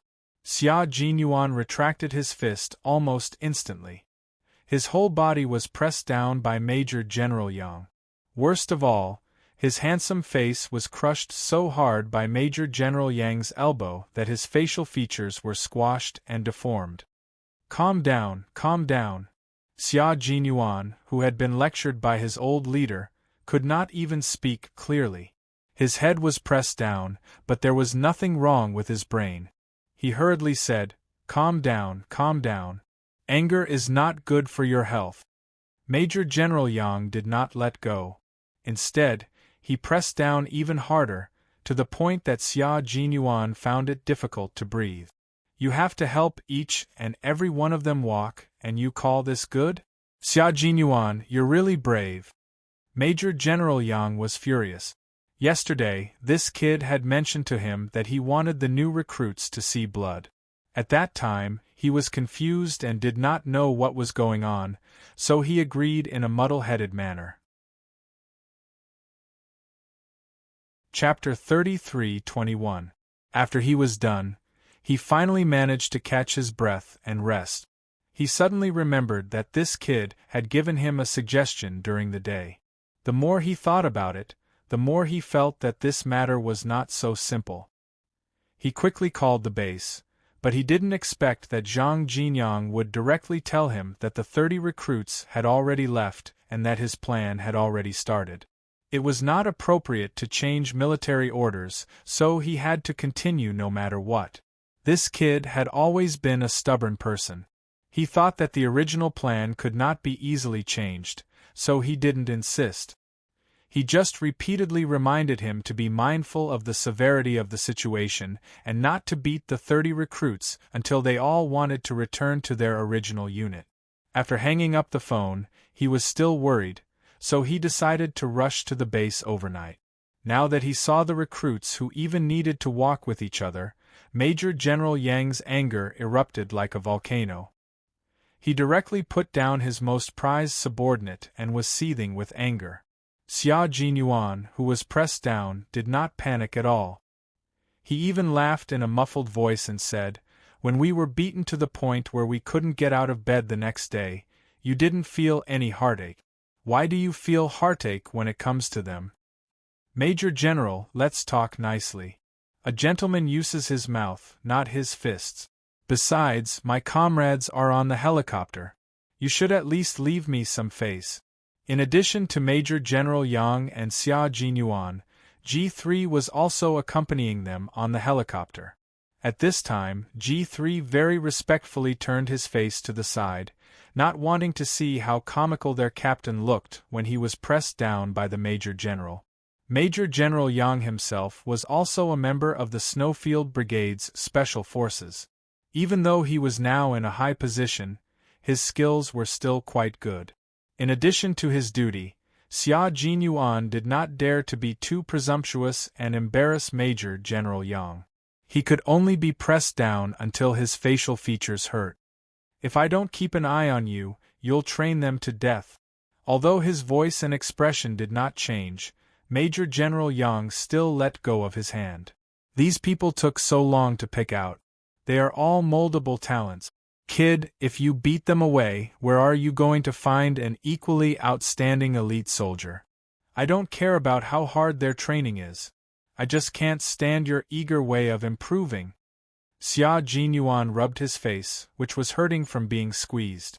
Facing Major General Yang's anger, he still managed to put on a mischievous smile. I'm really not in a hurry to improve. I've already let them live a good life in the team for so long.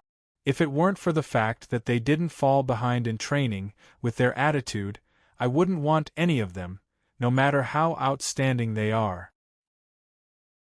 Since you've handed them over to me, you should trust me. Do you think I'll really beat them to death? If something like this really happens, you don't even have to do anything. I'll take the initiative to go to the military court myself. Hearing Xia Jinyuan's words, the anger on Major General Yang's face dissipated a little, but he still looked angry. It's good that you know. If you go to military court, you can forget about wearing a military uniform for the rest of your life. He was worried that the recruits would be overtrained. He was also worried that if something happened, it would ruin the life of a young officer who had a bright future. Hearing the change in Major General Yang's tone, Xia Jinyuan took the opportunity to say, I only gave them 1 year. By this time next year, they'll be able to go to the battlefield on their own. Major General, there's no time to delay. We have to speed up. They are all moldable talents with unlimited potential, but a person's potential needs to be constantly excavated. For them, ordinary excavation has lost its effect. We have to be more ruthless. Chapter 33-22. Major General Yang's eyelids twitched violently when he heard Xia Jinyuan's words. He asked in a deep voice, How so? Xia Jinyuan restrained his expression and said in a deep voice, They become the top soldiers in their original units and become the goal of every soldier. But when they reach the Snowfield Brigade, they are far from enough. Take Qing Niao as an example. She started training when she was 14 years old. From the beginning, the intensity of her training was at the standard of a Special Forces soldier. 6.5 years later, she is still a reserve Special Forces soldier, and she may be kicked out by me at any time. She is even more outstanding than them, but she may be kicked out. As for these male soldiers who are weaker than her, if we don't teach them a lesson, no matter how outstanding they are, the Snowfield Brigade will not be able to keep them. You are right. Every one of them is outstanding, and I admit that they are all outstanding. But it's not enough, Major General.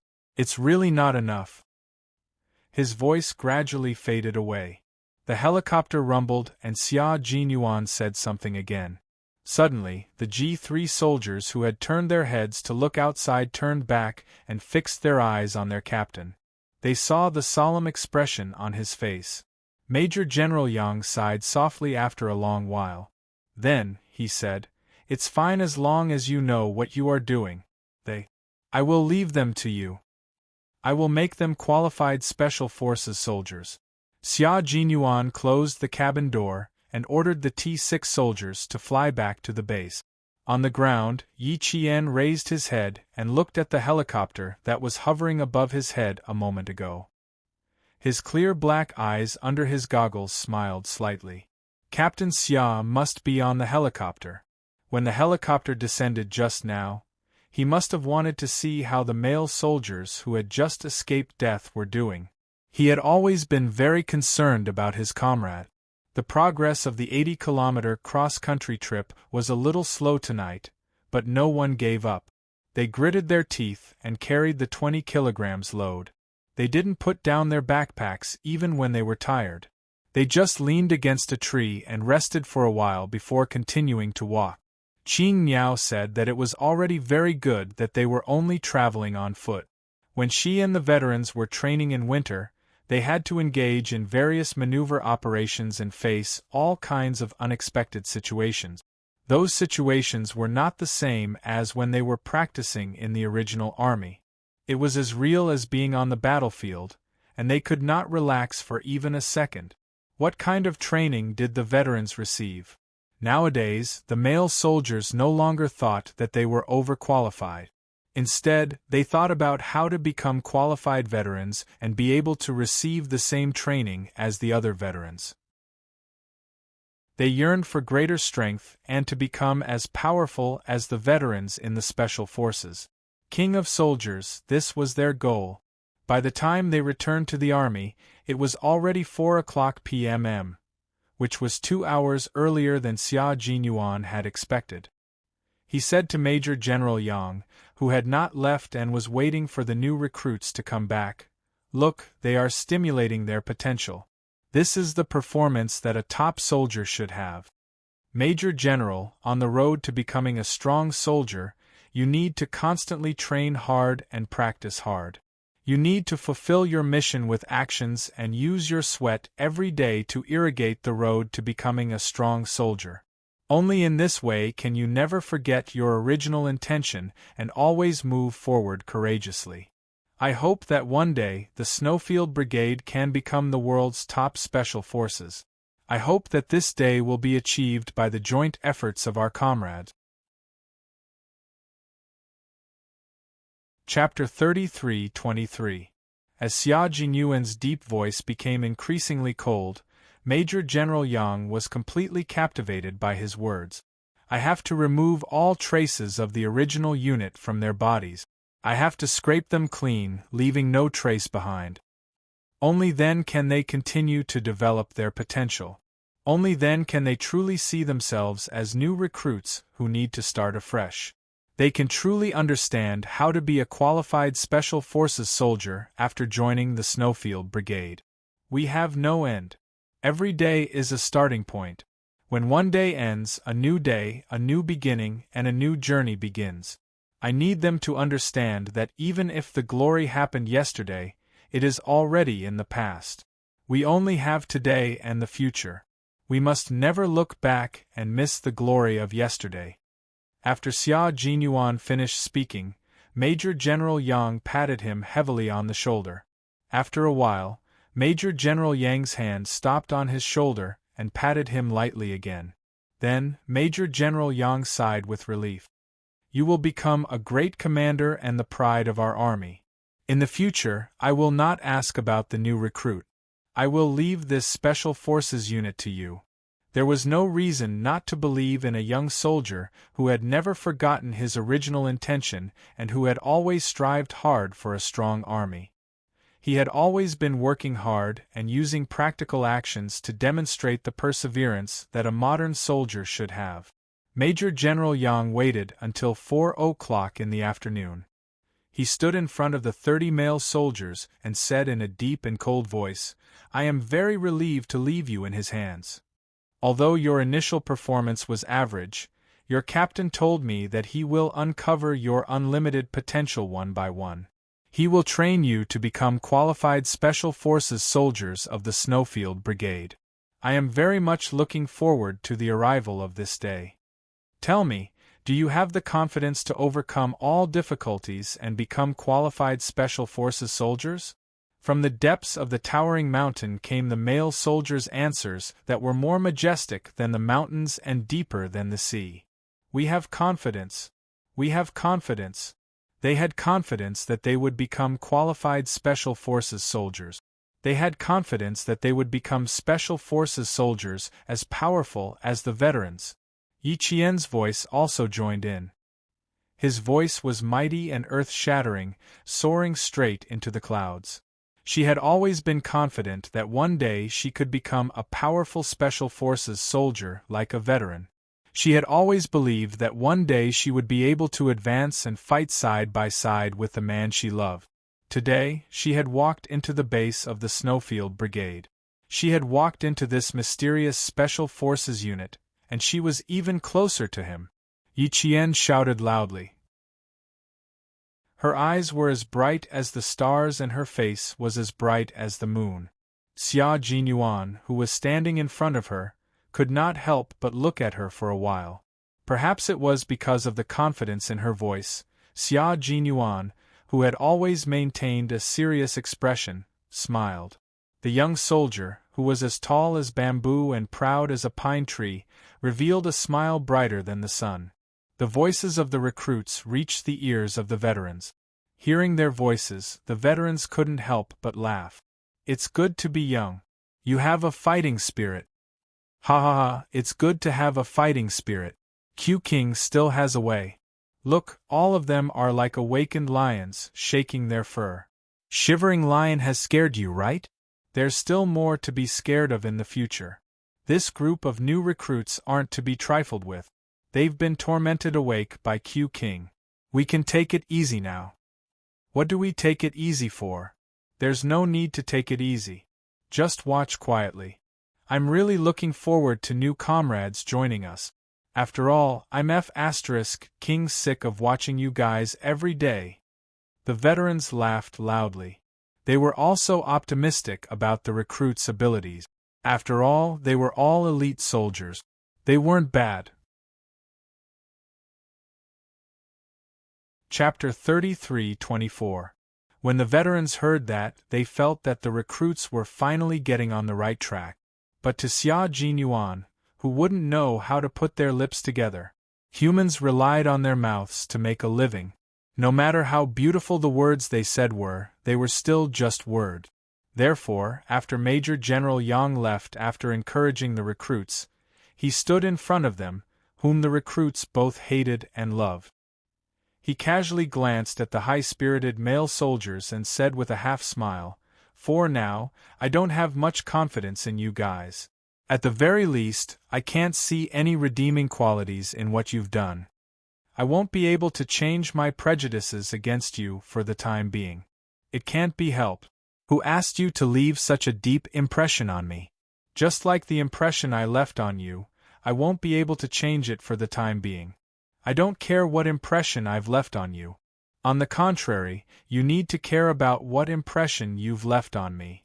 Because this concerns whether or not you can stay in the unit in the future.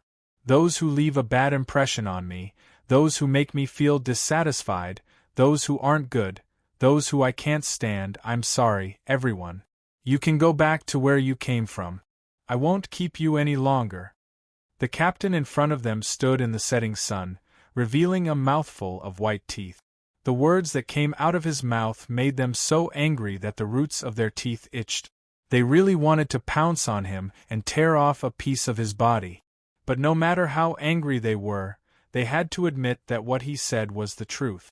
Yi Qian, who was standing in line, heard the grinding of teeth behind her. She had been holding back her laughter for so long that her stomach started hurting. T6 and the others were right. Captain Xia, who had returned to the base, was not cute at all. They really wanted to get rid of him and replace him at any moment. The words he said were really infuriating. She wondered how the veterans had managed to pull through. Hopefully, the recruits could pull through as well. If they did, they would become the veterans' comrades and Captain Xia's comrades. They would be comrades who could fight side by side and share a few drinks with each other. Xia Jinyuan, who had said the ugly words in advance, was no longer an eyesore. He knew that what he said would make this group of male soldiers clench their fists in anger. But so what? If they had the ability, they could come and beat him. How would the recruits dare to hit their captain? The first person who wouldn't let them off was the veteran. They couldn't win in a fight, they couldn't win in a scolding, and they were looked down upon by their captain. So what should they do? Train as hard as you can. As long as you still have a breath, can still stand up, can still walk, then train hard. Only through hard work could one become a talent. No one was willing to waste a single second. No one was willing to put their focus on how to prove to the veterans that they were here to fight on the battlefield. Every minute and second of their time was so precious. Every minute and second needed to be trained hard. The roars on the training platform seemed to be louder than before. It was as if there was a ball of fire burning. This ball of fire would boil the blood in the body until the whole body was filled with majestic power, even if it was burned to ashes. G3 looked at Xia Jinyuan, who had fallen silent after walking out of the recruits' line of sight. He pursed his lips slightly and said in a low voice, "They'll understand your intentions. They'll definitely understand." Xia Jinyuan stood motionless like a statue. His eyes were dark as he looked at the mountains shrouded in the setting sun. The snowy landscape was picturesque, and the roars from the training ground were the souls of this picturesque landscape. They were the ones who protected this land with their lives and blood. Without them, no matter how beautiful the landscape was, it would still pale in comparison. Chapter 33:25. Therefore, he hoped that they could all live well and not lie in the cold underground where they could not see the light of day. His soldiers, his people, if they went out with guns, they would be able to come back with guns. It doesn't matter if they understand or not. Even if they don't understand what I want to do, they still have to do it. Xia Jinyuan chuckled softly. His handsome face was dyed in the light golden sunset and his expression was cold, like the thick ice on the surface of a lake. No one knew what kind of face he had under the thick ice. Hearing this, G3 chuckled. That's right. Although their captain was young, his ability was top-notch. There was nothing he couldn't do, and no one could stop him. As for whether the recruits would understand, he didn't care at all. The recruits' high-intensity training began. Yi Qian habitually woke up at 5 in the morning, washed up, and headed to the field in 3 minutes. As soon as she walked out of the information building, she saw a tall and slender figure standing in the light of the building. When he saw her walk out, he gazed at her with a warm smile. The same color combat uniform, the same color military target, the same style of clothing, and the same temperament became the most special and suitable couple outfit. Seeing him so early in the morning and being stared at by his warm gaze, Yi Qian couldn't help but smile. She couldn't deny that she was happy to see him. It was as if she was soaking in warm water, and her whole body was warm and comfortable. Because there were sentinels around, the two adhered to the rules and greeted each other like ordinary comrades. "Morning, Captain Xia." Yi Qian greeted him first. Her expression didn't reveal the happiness in her heart, but her footsteps were light and happy like a bird landing from the treetops. Xia Jinyuan curled his slender fingers slightly, and a deep smile appeared on his handsome face. "Morning." The most ordinary conversation didn't attract the attention of the sentinels. Walking to his side, Yi Qian looked up at the man who was half a head taller than her and had a cultivation base like a pine tree. She asked him softly, "Why are you here so early?" "Everyone will wake up in half an hour, so I have to rush early." Xia Jinyuan lowered his eyes slightly, his soft gaze fixed on her beautiful face without makeup, and his thin lips curved into a happy smile. From her eyes, he could see that she was very happy that he had come. Yi Qian understood what he meant, and the smile in his eyes overflowed. "Do you plan to wake up half an hour earlier every day?" There were 24 hours in a day, and that was the only time the two of them had. The training for the day officially began at 5:30. Until they fell asleep, it was not the time that belonged to him and her. Even if the two of them stood face to face, they were not lovers facing each other. "As long as I'm in the base, I'll come half an hour earlier every day you're here." There were no moving sweet words. Just this one sentence made Yi Qian's heart feel sweet, as if he had drunk honey. It was so sweet that even his smile had a hint of sweetness. A sweet smile appeared on her delicate face, like a blooming flower that had been stained with clear dew. The petals trembled in the wind, causing people to feel tender affection for her. Xia Jinyuan couldn't help but look at Yi Qian with a scorching gaze. This man was full of energy early in the morning. When he saw the girl he loved standing in front of him like a flower, he would more or less feel a little restless, but it didn't take long for him to adjust. The two of them jogged all the way from the information building to the training ground. From today onwards, the training of the 30 male soldiers would be strictly based on the training of the veterans. Other than the slight reduction in difficulty, everything else was the same. Chapter 33-26. Xia Jinyuan asked Yi Qian if she was ready, and Yi Qian replied with a smile, "I've been ready for a long time. I was just waiting for this day to come, but I hope to train with the veterans as soon as possible." Xia Jinyuan chuckled and said, "In a week's time, I'll definitely put you in the veterans team. They're also looking forward to seeing you there. However, I don't really want you to go there as soon as possible." His comrades in the team were even more eager for Qing Niao to go there as soon as possible than him. They even said that if it weren't for his work, they would have directly moved Qing Niao to train with them. These guys thought that they hid their intentions well, but in fact it was all written on their faces. They wanted the only female soldier in the team to go there so that they could always show off in front of Qing Niao. There were quite a few people who had such intentions, and he already knew a few of them. As for the guy who introduced her to his family, he was so tired that he didn't even have the energy to climb out of bed. He didn't have the extra energy to think about how to please the only female soldier in the team. Yi Qian didn't guess the other reason why Xia Jinyuan didn't want her to go there earlier to train with the veterans. She just assumed that she hadn't completed the task he gave her, so she smiled and said, "I'll complete the task you gave me before I go there. I killed 6 men yesterday, and I'll kill another 6 today. I'll complete the task by the 7th day." Yesterday, after completing the 80-kilometer cross-country, she returned to the base to continue training. In the 5 subjects of gun assembly, disassembly, climbing, crossing minefields, and ambushing, Yi Qian beautifully completed them all. She killed 1 male soldier in each of the 5 subjects, and in addition to the male soldiers who returned at the end of the 80-kilometer cross-country, Yi Qian killed 6 male soldiers yesterday. After training all day yesterday, the male soldiers who had been taught a lesson by the veterans were once again crushed by Yi Jian. It had to be said that the addition of Yi Jian had really cleansed the male soldiers from the inside out. Their bodies and minds had been cleansed.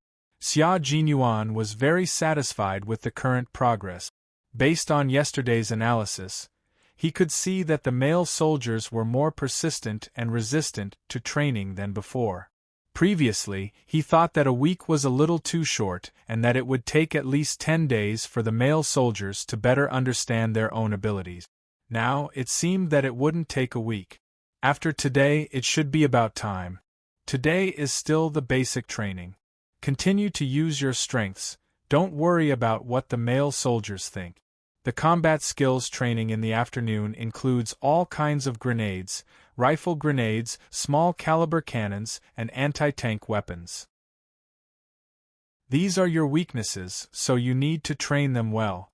For the combat skills training, Xia Jinyuan required every Special Forces soldier to be familiar with all kinds of weapons in the country and abroad, including firearms, cannons, and other individual weapons, as well. But she didn't have much experience with cannons, so she had to learn how to use cannons.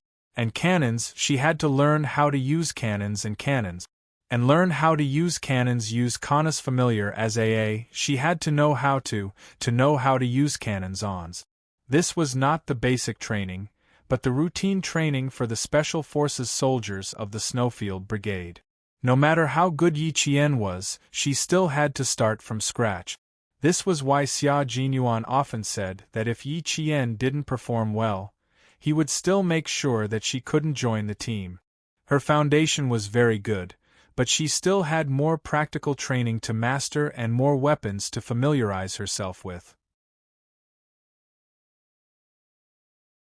Chapter 33:27. Xia Jinyuan said to her, "You have to start learning from scratch. If you learn from scratch and surpass the male soldiers in the end, it will make them realize the truth, and they won't dare to let their guard down. Qing Miao, you are now the whetstone in my hands to train the male soldiers. With you around, I'm not afraid that I can't polish them." It took about 10 minutes to jog from the information building to the training ground. During the 10-minute jog, Xia Jinyuan didn't talk about romance with Yi Qian, nor did he have much time to talk about love. The topics they talked about were always related to work. Other girls might not like to hear it, but Yi Qian liked to hear it, because it made her feel that she was getting closer and closer to him. Her eyes were curved like crescent moons, and she had a faint smile on her face. It's not bad to be your whetstone. A whetstone trains others while also training itself. I will learn well and definitely not fall behind others. Grandpa Zhen told me that a soldier who doesn't want to be a leading soldier is not a good soldier. As for me, I want to be a leading soldier who walks at the front. Yi Qian had no ambition for anything else, but she was very persistent about being a leading soldier. It wasn't obvious when she was in school. After all, her foundation was there, and it was a little unfair for her to win against the students in the same batch. However, it was different when she faced the veterans. They were stronger than her, more capable than her, and more knowledgeable than her. Surpassing them was equivalent to overcoming one obstacle after another. Therefore, as Captain Xia said, she needed to have a little bit of ambition. Her persistence turned into ambition. It sounded pretty good. This was the first time Yi Qian talked about her ambition. In the past, no matter how good her relationship with Xia Jinyuan was, she was extremely reserved and wouldn't easily say what she thought. Now that she suddenly said it, Xia Jinyuan was very happy. He thought back to a few years ago on the snowy highlands, when Yi Qian had fought side by side with him and injured his waist that night. He and Uncle Chen had talked for a long time outside. He had told Uncle Chen that Yi Qian had sealed off her inner self and refused to interact with others. She did not want to interact with too many people, nor did she want to communicate with others. She only adhered to her own principles and minded her own business. She did not want to step out of her own world and only wanted to grow in it. At that time, he had told Uncle Chen that no matter how outstanding Yi Qian was, she would never become an outstanding soldier. So what if a soldier's individual combat ability was strong? A soldier without a sense of teamwork was not qualified. Don't underestimate Yi Qian's sudden talk about her ambition. She was able to speak out her innermost thoughts, which was equivalent to opening the door to her heart and allowing him to walk in completely. It also meant that she was willing to open her heart and communicate with others. This change was not a sudden change, but a change that had accumulated over time. It allowed her to speak loudly with the veterans and allow her to mingle with the recruit. She was no longer alone. Now, he no longer had to worry about whether Yi Qian would become a loner because she was not good with words. From now on, he no longer had to worry. Xia Jinyuan's deep eyes were smiling as he ran. He said with a smile, "1 week is enough for you to get to know the recruit. When you reach my position in the future, they will also believe in you." He had made arrangements step by step, planned by step, and guided her step by step. He had not changed the promise he made to Uncle Zhen and Principal Chen over the past few years. It was easy to make a promise, but the important thing was to not change it. Chapter 33:28. And Yi Qian didn't know all of this. She had no idea that the man she was running with in the morning had done a lot of things in order to gain the approval of the two elders. Those things were not visible on the surface. Instead, they flowed slowly, like the spring rain moisturizing things, silently bringing vitality to Yi Jian. This girl, who had been through a lot in her previous life, was like a fish in water in this life. She grew proudly like the spring returning to the earth. She didn't know, but she knew that she couldn't get to where she was today without the guidance of the man beside her. Dian Lacquer looked at him with bright eyes and confidence between her eyebrows. She answered him, "I don't know where I will go in the future. I only hope that no matter where I go, I only need to look up and see you. That's enough for me." He was still in her heart. His existence could support all of her ambitions. Without him, everything would be in vain. It was rare for them to say such words of love. Suddenly, Xia Jinyuan felt his face heat up. Fortunately, it was still dark, so Yi Qian didn't notice his blushing face.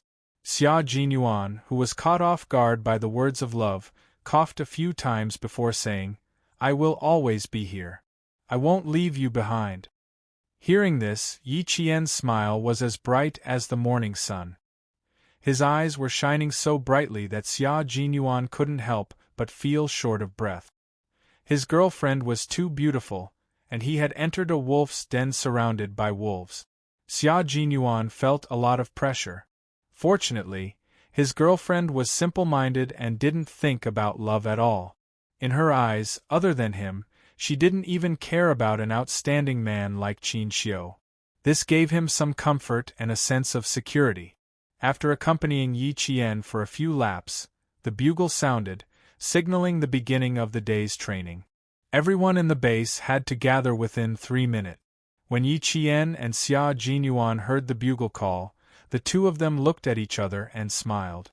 One of them walked in this direction while the other walked in the other direction, beginning a new day for each other. When the 30 male soldiers came down, they saw the female soldier Qing Niao with sweat on her head, waiting for their arrival. When they saw her, the male soldiers sped up and ran over. Last night they trained until 10 o'clock. At 1 o'clock in the morning, there was an emergency assembly. They ran 3 kilometers before returning to the dormitory to sleep. Everyone seized the time to get more sleep so that they could be energetic for the next day. Unexpectedly, Qing Niao, who was training like them, was able to wake up early. She looked very energetic. Yesterday's high-intensity training did not leave her with any discomfort. Those who were strong even had stronger mental strength than them. The assembly was completed at 5:30 a.m.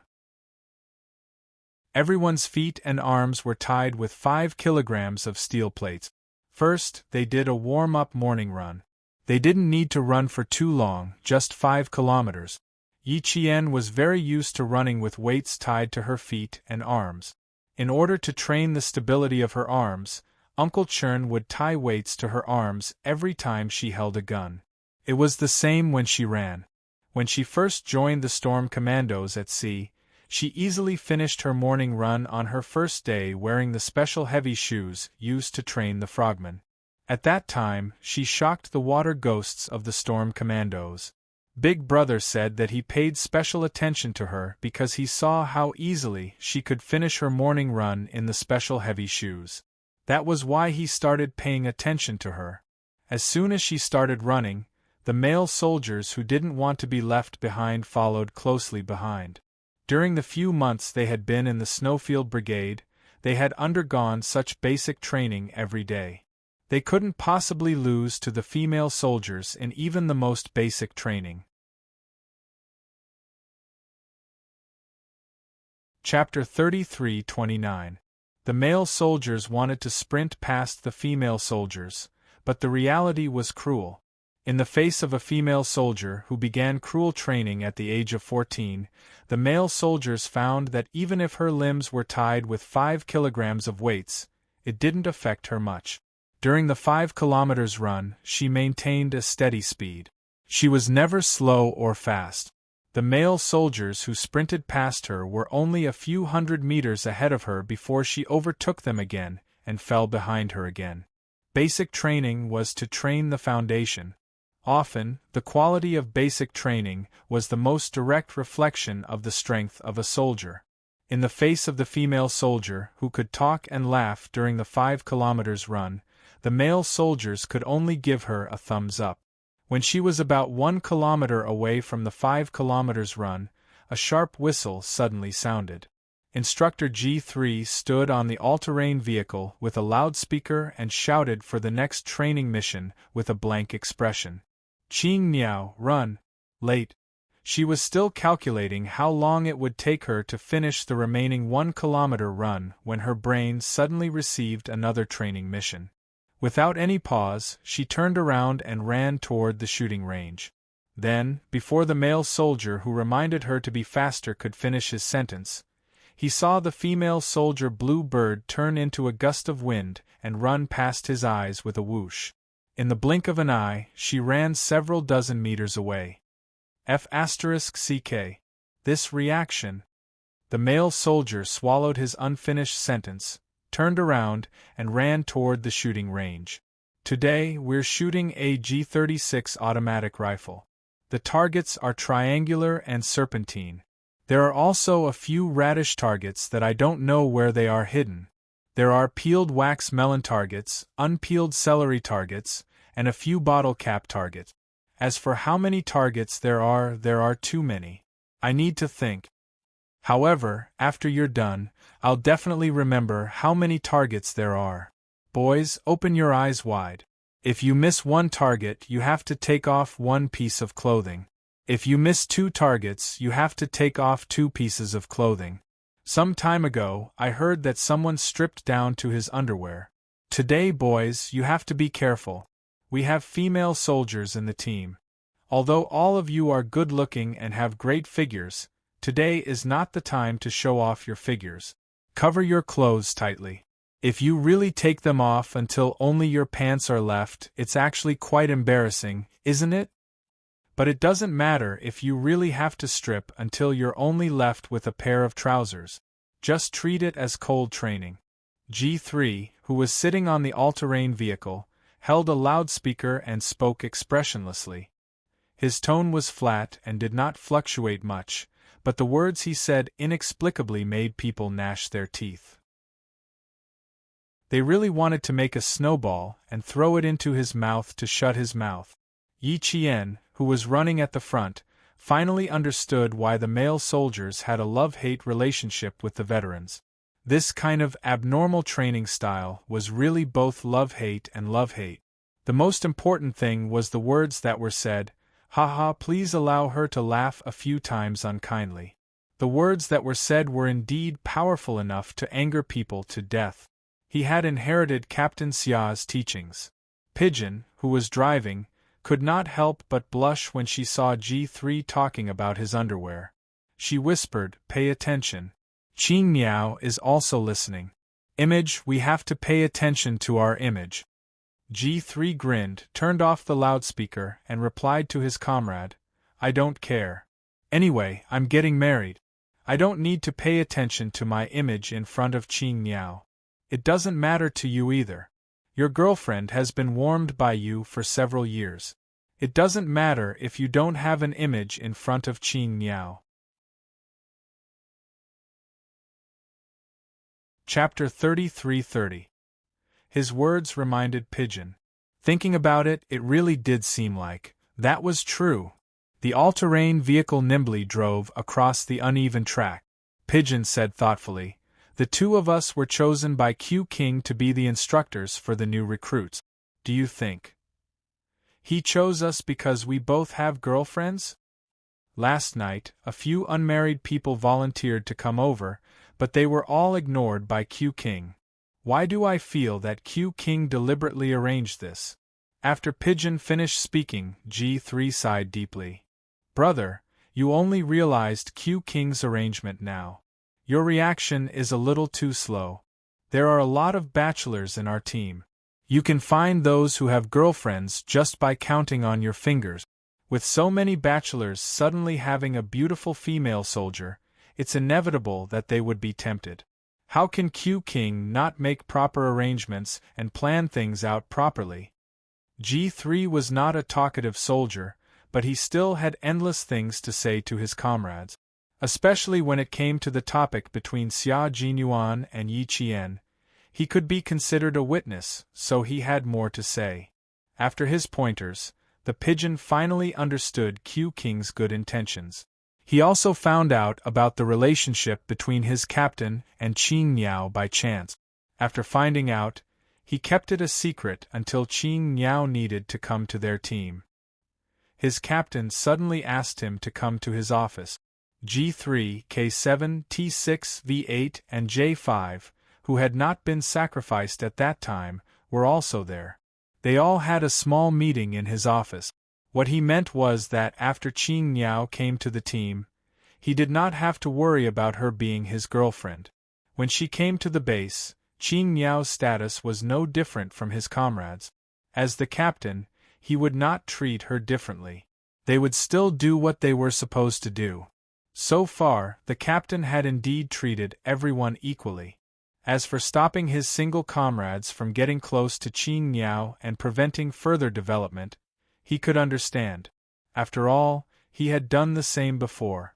Even heroes have a weakness for beauties. Their Q King had fallen into the hands of Qing Niao.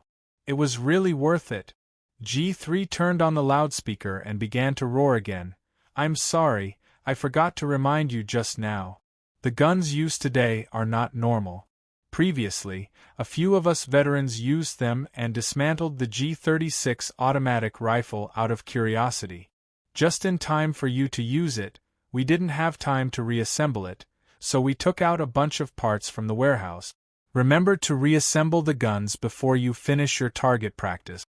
As soon as he finished speaking, Yi Qian heard from front and back, from left and right, countless angry curses, rising and falling one after another. It was very noisy. As Yi Qian listened to the curses, the corners of his mouth could not help but curl upwards.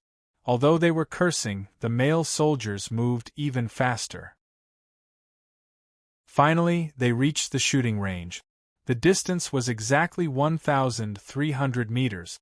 Everyone had completed the 5,000-meter weight-bearing run. There was no time to catch their breath. Everyone quickly searched for the parts of the G36 automatic rifle in the pile of parts and began to assemble it. The G36 automatic rifle was a new model of the German Federal Defense Forces. It was introduced in 1995 and used 5.66 by 45 mm NATO standard bullet. Its reputation was far inferior to AK and August, and it had not even been tested in actual combat. However, the beauty of this gun lay in its design. When the seemingly conventional G36 was dismantled and reassembled, one would know that this gun was full of unconventional moves. Even though it had not been tested in actual combat, its excellent technical performance made it one of the world's famous small-caliber guns. Since it was full of unconventional moves, it was naturally more difficult to assemble it. For a moment, the entire shooting range was filled with the sound of parts being assembled. Chapter 33-31. As long as it was made before 1999, Yi Qian had touched all of them. At that time, Uncle Jen was still around. She had spent a lot of time in the army deep in the mountains of Fujian town. She sat alone in the armory filled with famous guns from all over the world. She would enter in the morning and only come out at night. Yi Qian had spent her days with Uncle General. She recognized the gun, touched the gun, recognized the gun, unloaded the gun, and assembled the gun. The G36 automatic rifle was one of the world's famous small-caliber guns. Yi Qian had touched and unloaded it before. From the pile of gun parts, Yi Qian didn't even need to search for them. She just needed to look around and she could accurately find the parts of the G36. The veterans were really good at messing around. They didn't just disassemble the rifle into a few big parts, they even disassembled the trigger. In other words, other than the barrel, stock, and other big parts in front of them, the rest were all small parts. They had to use their own tools to assemble them. Yi Qian was very fast. She picked up a part and put it aside. She didn't even need to check if it was normal. As long as she picked up a part, She knew it was a part of the G36 automatic rifle. When she was trained by Uncle Jen, she had to touch every small part of the gun hundreds of times. She could quickly assemble a gun with her hands even if she was blindfolded. At that time, her hands were constantly touching the parts and assembling all kinds of guns. It was to the point that her 10 fingers would often have blood blisters. At night, she had to train with Principal Chen. Year after year, day after day, she was able to reach her current speed. Beside her, a male soldier softly muttered the parts of the G36 automatic rifle. He was able to find every part accurately. It was obvious that he was very familiar with the gun parts. The gun frame guide rod is here. The gun frame is here. Where's the recoil spring? Found it here. Throttle valve washer, throttle valve bolt damn, they hid the firing pin here. They must have done it on purpose.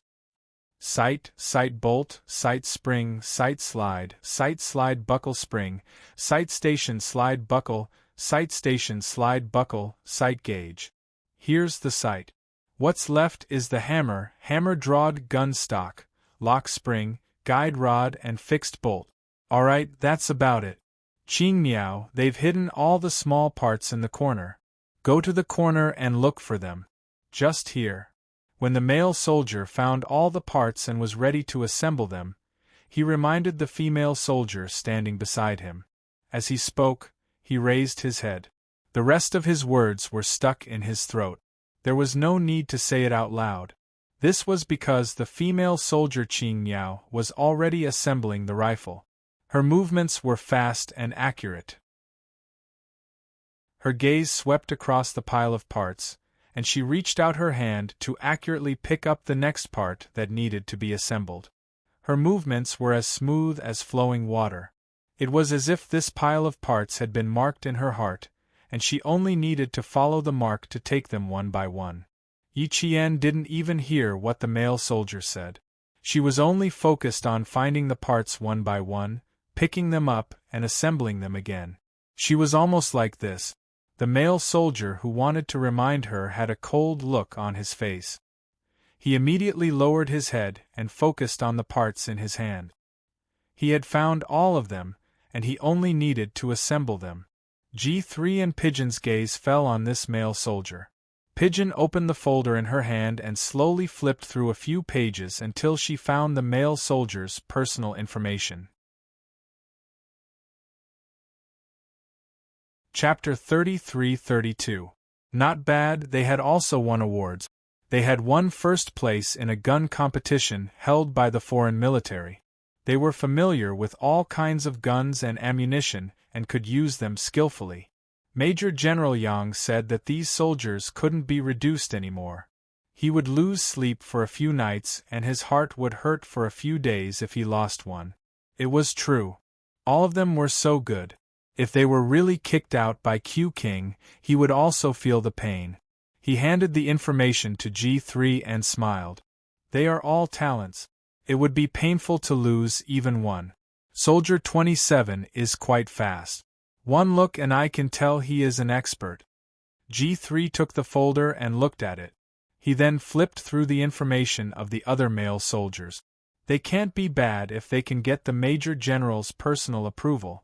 Otherwise, Q King wouldn't have gone in such a big circle to train them. It was because he wanted to keep them and train them that he put in so much effort. Closing the folder, G3's gaze fell on Yi Qian. He smiled. Qing Miao's side is still much faster. They are almost done. He looked down at the time. Only 3 minutes had passed. The structure of the G36 automatic rifle was slightly different. The parts were also different. It wasn't easy to find all 80 parts. Yi Qian had assembled more than half of the gun in 3 minutes. It was obvious that she was very fast and also how familiar she was with the gun. Even the designer of the gun might not be able to complete the assembly in such a short time. Time ticked by. The male soldiers were all very fast. Every one of them had a certain level of understanding of the gun. Occasionally they would pick up the wrong part, but they would quickly change it. No one communicated secretly. Everyone only had 3 actions: reaching out, pulling back, and assembling. 6 minutes later, Yi Qian had finished assembling the 80 parts of the G-36 automatic rifle. She checked the bullets in the magazine and loaded it with a click. Then, she began to look for a target to shoot. The moment she moved, all the male soldiers raised their heads at the same time.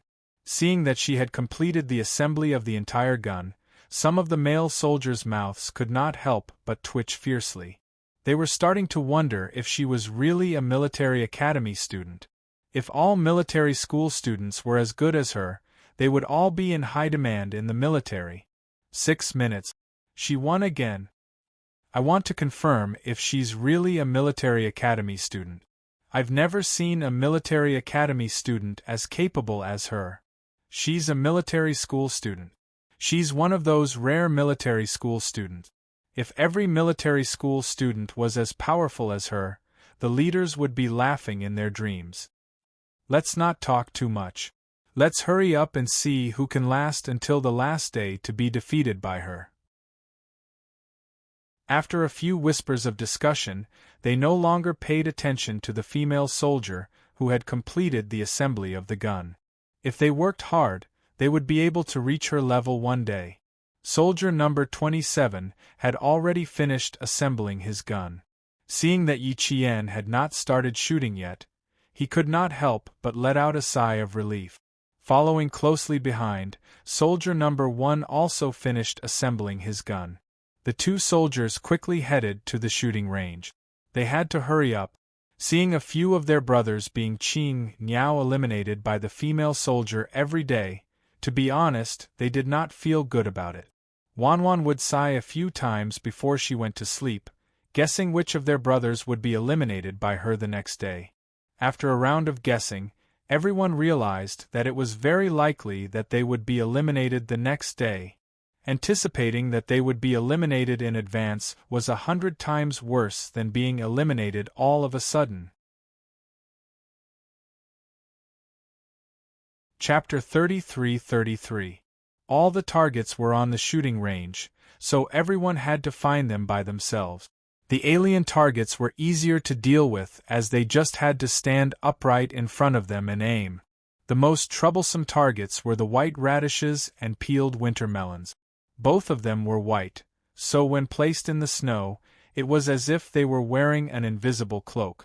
If one didn't pay close attention, they wouldn't be able to find them. Standing at the designated distance, Yi Qian knelt down and started shooting. She started with the alien targets. A few targets that looked like they had been bent by a strong wind were standing in front of her. Yi Qian, who was kneeling down, almost finished all 4 of the alien targets in one go. Then, she crawled down and moved the barrel of her gun slightly in a certain direction, then she fired continuously. Bang, bang, bang. The gunshots echoed in the empty shooting range, and even the ground seemed to tremble. While she was firing, the male soldiers who were still assembling their guns looked up again and quickly looked away. Green Bird was shooting all the way. Just as she said, once she aimed once, she didn't need to aim a second time. Therefore, even if they only looked up, they could see that she had hit the target with a few consecutive shots. There was no need to doubt Qing Niao's ability. Her ability was right in front of them, so they could only admit defeat. Following that, countless gunshots rang out. Soldier number 1 and soldier number 27 fired back and forth. Soon, the shooting range became lively, and the gunshots became more and more frequent. Not long after, the cold wind filled the air with smoke. There was also the smell of white radish, winter melon, and celery. Several different smells filled the air, and even the air became very strange. The targets for the white radishes and peeled winter melons were the hardest to find. Each team monitored each other and reported the number of target. There was no possibility of cheating. They only stood up after the gunmen thought they had finished shooting. As for how many targets there were, even Yi Qian, who had finished shooting, couldn't be sure.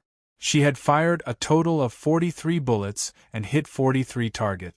Among them, there were 4 targets for the white radishes hidden in the snow, 2 targets for the peeled winter melons, 3 targets for celery, 4 targets for bottle caps, and 5 targets for bullet heads. The rest were all alien targets. After all the soldiers finished shooting, G3 smiled at Yi Qian and said, "Do you want to leave for a while?" He meant that a male soldier had missed a target and needed to undergo cold resistance training. Yi Qian's expression didn't change. She nodded and replied, "Okay." Then she asked, "Do I need to undergo cold resistance training?" Her calmness, G3 covered his mouth and coughed softly. "Not bad. You hit all the targets." Luckily, she hit. Otherwise, she would have to undergo cold resistance training. After shooting, they moved on to the next subject. Every subject was carried out continuously. After running, they would jump. After jumping, they would climb. After climbing, they would jump again. After that, they would do sit-ups, barbell push, single and parallel bars training, grenade throwing. After a whole day of training, Yi Jian was so tired that she almost couldn't hold the chopsticks in her hand when she was eating, even though she had gone into the mountains to train with the veterans several times. The Snowfield Brigade's training was unconventional. 1 second they were on the ground. The next second they might be in the sky. At noon, she had just eaten 2 mouthfuls of rice when an emergency assembly came. Everyone put down their bowls and chopsticks and rushed out. Then, they saw the captain, who everyone hated to the core, standing in front of them and smiling. "Yo, your reaction is pretty fast." "Nothing much. I just wanted to see if you guys were tired. Go back and eat. We'll continue after." In that second, Yi Qian completely understood why the male soldiers loved and hated Captain Xia. Even she wanted to punch him in the face. Chapter 33-34. Xia Jinyuan was really bad. His training methods and content were full of tricks. Although he had set the training subjects for each day, the truth was that the training subjects on the chart were just for show. As for whether the training would be carried out according to the training subjects on the chart, it was all up to the captain, Xia Jinyuan. He was flexible and demanding, and sometimes unreasonable. It was no wonder that the male soldiers would get a little emotional whenever he was mentioned. However, those emotions could be completely ignored. This was because no matter how much trouble Xia Jinyuan caused, the male soldiers still felt a sense of novelty that they had never experienced before. This was something they had never experienced in their original unit and had never accepted a challenge like this before. As such, even if they were a little emotional, it would only last for a short while. As the training unfolded, everyone was fully immersed in the training, so how could they have time to be emotional? Since so many things could happen during lunch, Yi Qian did not expect them to behave properly in the future. As expected, the training in the afternoon became even more bizarre. There were also more and more traps. While they were training, the veterans would suddenly appear and take away the weapons they were using. Their movements were so fast that several of the male soldiers did not even have time to react. They stared at the veterans who had taken away their weapons with their eyes wide open, as if saying, "Don't fucking care about your own life, don't drag me down with you." Yi Qian understood Xia Jinyuan well and knew how strange and unpredictable his training was.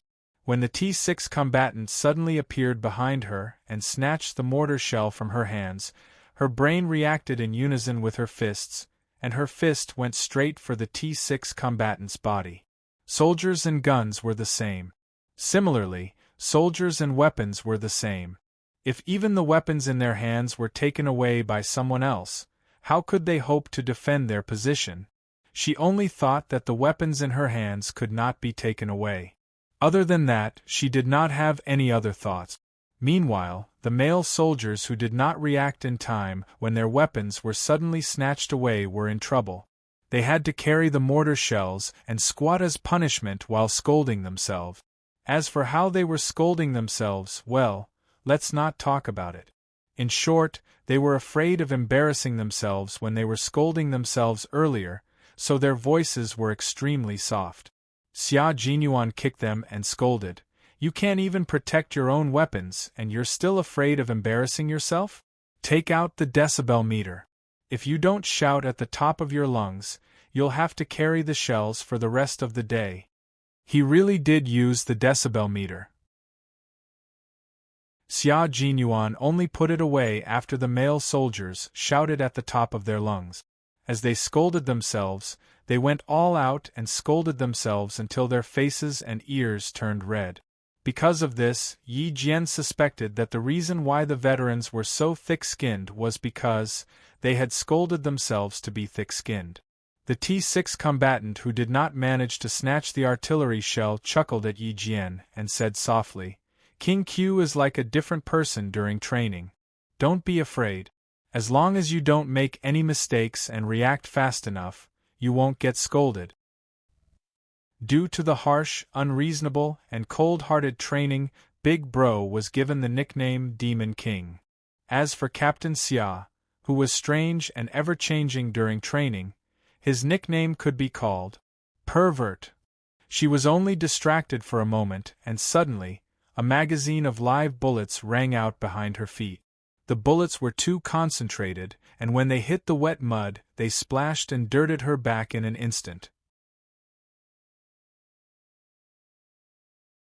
Chapter 33-35. Yi Qian didn't even dare to look back. She hugged the mortar in her hands and ran forward. She had to run. She was shooting live bullets. She didn't want to be a live bullet target. Behind her, Xia Jinyuan's cold voice came from the loudspeaker. "Make sure your brain and body are tense during training. Bullets don't have eyes. If my hand trembles and a bullet hits your flesh, don't blame me for not warning you beforehand." That's right. Who would use live bullets during training in such a crazy environment? They were all using blanks, okay? But here, they were even using live bullets during training. Yi Qian felt that when she was in the Snowfield Brigade, even if it was just a day of training, her heart would need to be covered with a layer of hard shell and have a day's worth of resistance. She was being chased by live bullets until she was screaming and running. She was still hugging the mortar shells in her hands and didn't dare to let go. As she ran, she observed, afraid that there might be hidden traps. If she wasn't careful, she would be in trouble. It was probably the first time that she had used live bullets. Yi Qian gritted her teeth and ran. She heard a male soldier shouting behind her, "Are you trying to kill people? You're all using live bullets. If they really hit you, just carry them to the infirmary. If you can remove the bullets yourself, do it yourself. If you can't, ask your comrades for help. Otherwise, what else do you want? Arrange a bed for you to rest? If you unfortunately die, don't worry, your name will definitely be on the list of martyrs." She didn't know which veteran replied to the male soldier's angry question. Just like Xia Jinyuan, his words were so infuriating that it made her liver hurt. But they were speaking the truth. If they could remove the bullets themselves, the Snowfield Brigade soldiers would indeed remove the bullets themselves. They didn't need others to do it for them. This was one of the things that Yi Qian admired the most about them. A small caliber bullet wouldn't cause a large wound, but if it got stuck in the flesh, it would cause the whole body to spasm.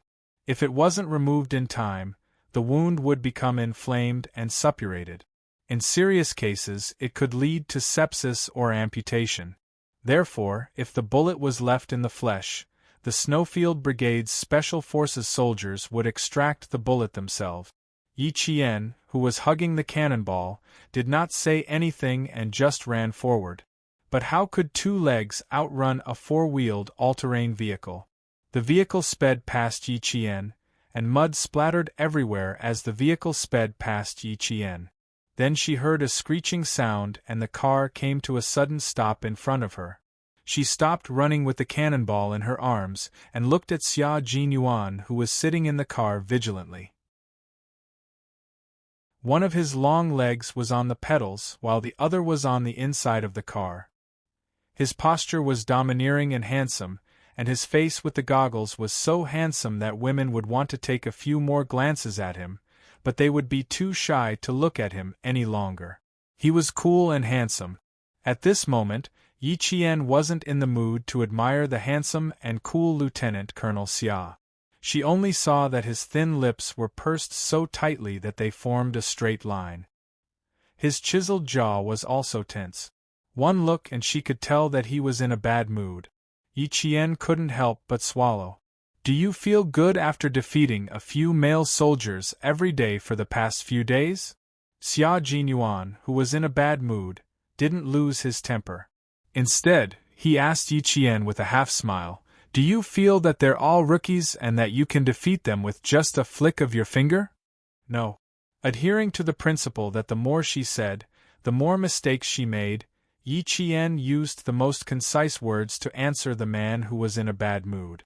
She was his soldier, and no matter how close they were, she still respected him from the bottom of her heart. Chapter 33-36. The feeling of being targeted by him was very bad. It was as if a storm was coming and she was about to be scolded to pieces. Yi Qian's back stiffened. Xia Jinyuan, who was sitting in the car, heard her words and curled his lips slightly. He said in a cold voice, "I think you are quite capable. You can even carry a cannonball and run. Are you trying to tell the male soldiers that you are very strong and that you can win them by carrying a cannonball and running?" The cannon and mount of the mortar were still behind them, but she had to run with a cannonball. What was this? Yi Qian immediately realized what she had done wrong. If she really wanted to run with a cannonball, she should have at least waited for the male soldiers who were training with her to carry the cannon and mount. The weapons were all separated and were equivalent to a pile of scrap metal. Also, she had run away on her own, but she had left her comrades behind. That was another crime. With these two huge mistakes, Yi Qian could already predict what kind of storm she would face. "I was wrong," Yi Qian quickly admitted when she realized that she had made two huge mistakes. "I shouldn't have carried the cannonball. The cannonball, cannon, and mount cannot be separated. I shouldn't have left my comrades behind and run away. We didn't advance and retreat together. I was wrong." If she had made a mistake, she would admit it openly. It was better than being scolded by Captain Xia, who was like a pervert during training. Her voluntary admission and awareness left Xia Jinyuan speechless for a few seconds. This little fox was getting more and more cunning as she grew older, but he still had to scold her. The male soldiers were scolded badly, but she would also be scolded by him. No one can be the king of constant victories. No one can keep winning every day. You won today and can laugh from day to night. Who knows if you'll still have the last laugh tomorrow? We need smart soldiers, but we also need soldiers with high team spirit. A soldier without team spirit is a lone wolf. No matter how good he is, he won't be able to accomplish anything. Qing Miao, remember this. My soldiers must always remember that they're not fighting alone. Yes. Yi Qian straightened her back and replied loudly with a stern expression, "Yes." After training, carry 5 kilograms of cannonball with the male soldier you just worked with. Yes. Faced with the punishment, Yi Qian had no objections and accepted it unconditionally. Because of her, she had implicated the male soldier who had just cooperated with her. Yi Qian, who received the punishment, could not help but purse her lip. The Snowfield Brigade required every Special Forces soldier to be strong in individual combat, but it also required every Special Forces soldier to have high team spirit. When fighting alone, one person could form a team. However, when fighting in a team, one must always cooperate with their comrade. One must never fight alone. In the early days, Yi Qian's habit of fighting alone had already been criticized by Xia Jinyuan several times. It was only after she entered the military academy that her habit of fighting alone changed quite a bit. But this time, it was purely an accident.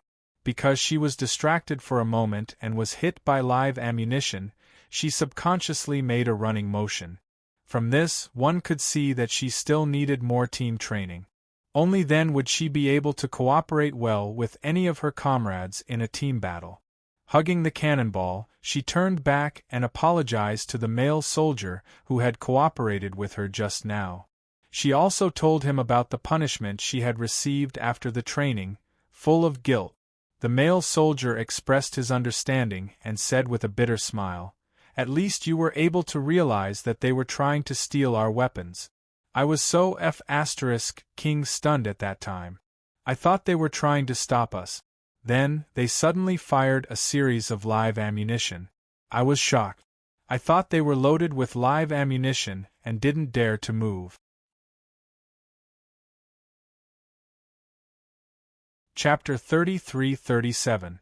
Yi Qian, at least, had reacted to the unexpected 2 times in a row.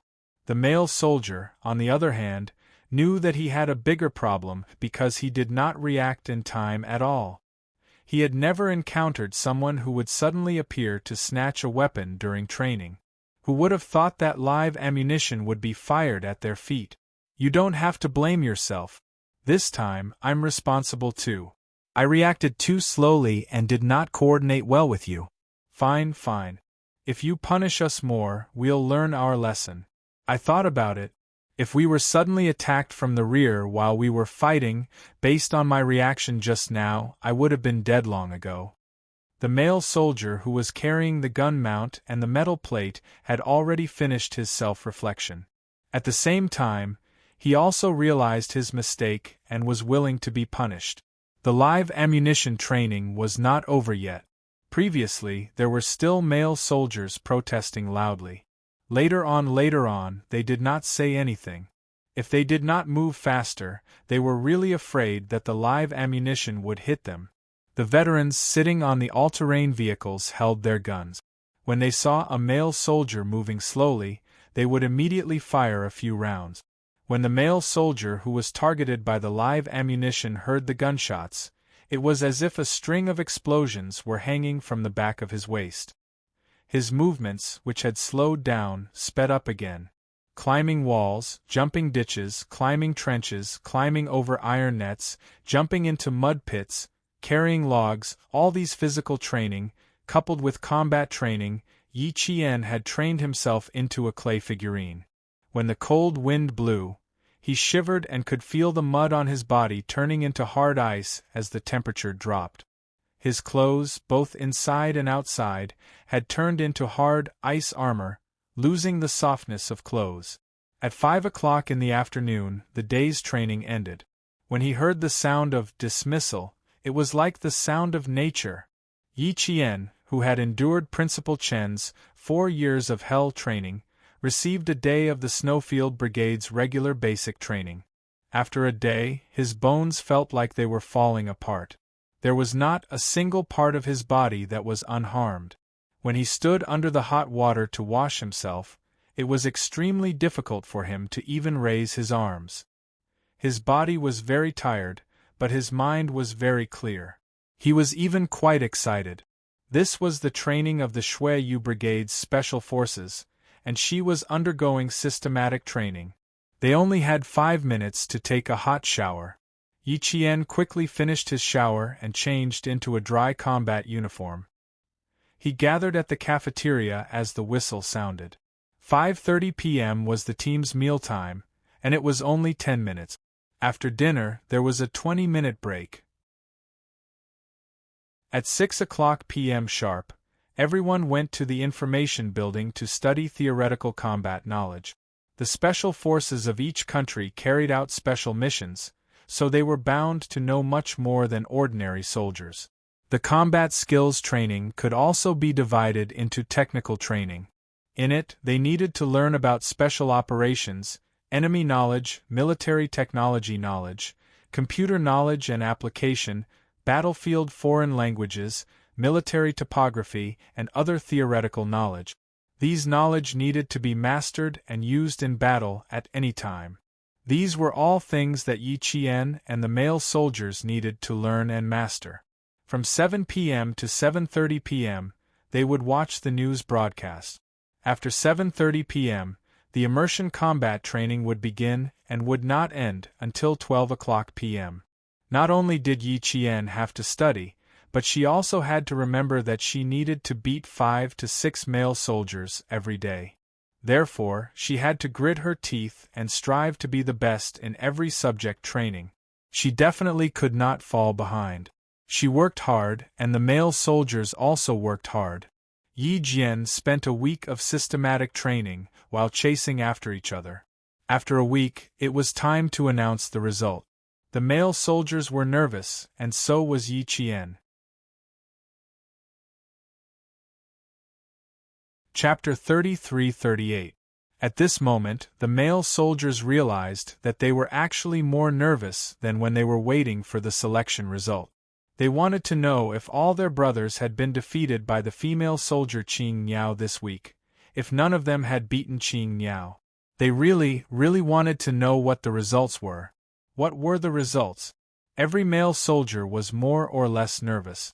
After a week of training, Qing Niao's strength had shocked all the male soldiers. They were currently undergoing special professional training. Even if it was just basic training, it was still training that a cadet could not possibly come into contact with. Not to mention, she was so strong that the veterans could not help but speak with respect when they talked about her. How could a cadet possess such strength? Now that the results were out, even if they lost, they would accept it wholeheartedly. They had all seen her strength, so they had no choice but to accept it. The male soldiers thought that Yi Qian could win, but in fact, Yi Qian did not have much confidence in herself. This was the first time she had come into contact with maneuver training and infiltration training, so she did not have much of an advantage. In addition, combat training required one to be proficient in all kinds of domestic and foreign weapons. She only excelled in firearms. This was also the first time she had come into contact with weapons with terrifying lethality, such as artillery shells. There were not many areas in which she had an advantage over the male soldiers. After a few days of training, she completely understood why Captain Xia kept reminding her that she was still too far away from becoming a qualified Special Forces soldier. That's right, she had only learned the basics in the past. It was because of her solid foundation that she did not feel much pressure after coming here, and was able to compete with the male soldiers. If she wanted to become a Special Forces soldier like Captain Xia and the veterans, if she wanted to become the king of individual soldiers, she had to be good at sniping, accurate with her marksmanship, and decent with her skills. These were not enough. She had to excel in all aspects in order to become a powerful king of individual soldiers like Captain Xia. Combat training, maneuver training, infiltration training, reconnaissance training. From ground training to sea training, and then to air training, she still had a long way to go. The Special Forces soldiers of the Snowfield Brigade were all tri-amphibious special forces. She had only touched land and sea training so far. She had not even touched the edge of air training. That was why she asked if she could fly a fighter jet if she won. She wanted to win. He really wanted to win. Xia Jinyuan saw that her jaw was a little tense and laughed in his heart. She was used to not caring about winning or losing, but now she was starting to care. This was a good thing. In the army, it was impossible to not have any ambition and the desire to strive to be the best. Fighting to be a top soldier could not only increase the combat effectiveness of the troops, but it could also influence the comrades around them. Each of them would be courageous and strive to be the best, which would increase the enthusiasm of the training. Especially when the Qing Niao was a female soldier, it could stimulate the enthusiasm of the male soldiers. It could be seen from the training over the past few days. Because of her existence, the male soldiers were all training to the point of death. As long as they still had a breath, they would get up and continue training. None of them wanted to fall behind. The results are out. Before I tell you the results, take a look at your training this week. G3, who was standing beside Xia Jinyuan, spoke up. His appointment document had been faxed to the brigade at 8:00 in the morning. He was now the political instructor of the brigade. He was a liberal arts student and was good at writing and speaking, so he was the most suitable candidate for this position. His position had changed, but his military rank remained the same. Chapter 33-39. The male soldiers secretly swallowed their saliva. The male soldiers who were closest to Yi Jian glanced at her from the corner of their eyes. Seeing that she was standing straight with a calm expression and had a majestic temperament like the mountains and rivers, the male soldiers couldn't help but restrain their thoughts and stop paying attention to her. Their focus should be on the results of this week's training. They didn't know if it was good or bad. Based on the requirements of the veteran and the perverted captain, the only thing they expected was bad. Not good. An A4 paper booklet was distributed to everyone. The first thing that caught their eyes was a large number written in bold on it. This was their numerical code. It was bold, large, and bold. It was so conspicuous that it made people's eyelids twitch for no reason. Take a good look at this week's results. Write a summary report for me later. Also, write down the shortcomings of your two comrades under your code name. Xia Jinyuan said lazily. It was hard to tell if his expression was good or bad. Judging from his tone, it seemed okay. However, there was something wrong with his eyes. It was unclear if it was because of the weather. The weather today was not as good as a few days ago. It was extremely gloomy and the temperature had dropped significantly. Standing in the cold wind, it was bone-chilling. What was even more chilling was the booklet in their hands. It was thick and heavy. It included a 24-hour observation record and results record, even when they were asleep. Flipping to the first page, it was a day's training progress. There was even an 80-kilometer cross-country run. What was the fastest speed? What was the slowest speed? How many times did they rest? How many accidents happened during the run? It was all recorded. There was even a record of their sleep. Everyone felt their scalps go numb. Yi Qian felt the same. He saw that her sleep on the first day was good. She turned over 3 times, didn't dream, didn't grind her teeth, and didn't spasm in her limbs. All of it was recorded. She clearly didn't feel like she was being monitored when she was sleeping. Then how did the data in the booklet get to her? Yi Qian, who was new to this field, felt a chill down his spine because of the invisible monitoring. It was understandable that someone was watching them during training. However, they were being watched even when they were sleeping. Furthermore, none of them noticed. It was a very, very bad feeling. No one liked having a pair of eyes silently staring at them in the dark, recording their every move and every word clearly. This was a monitoring of their health and their ability to withstand stress. Even the veterans had it. The difference was that the veterans would only have a record when they returned from a bloody mission, and the record was stricter and more detailed. This was because they were afraid that they would suffer from post-war post-traumatic stress disorder. For the mental health of the soldiers, they had to create a record to protect the mental health of the soldiers. Once they were found to suffer from post-war post-traumatic stress disorder, they could be treated in time. This booklet will always be there. It will only be destroyed 5 years after you retire from the army. Don't look constipated. I have one too.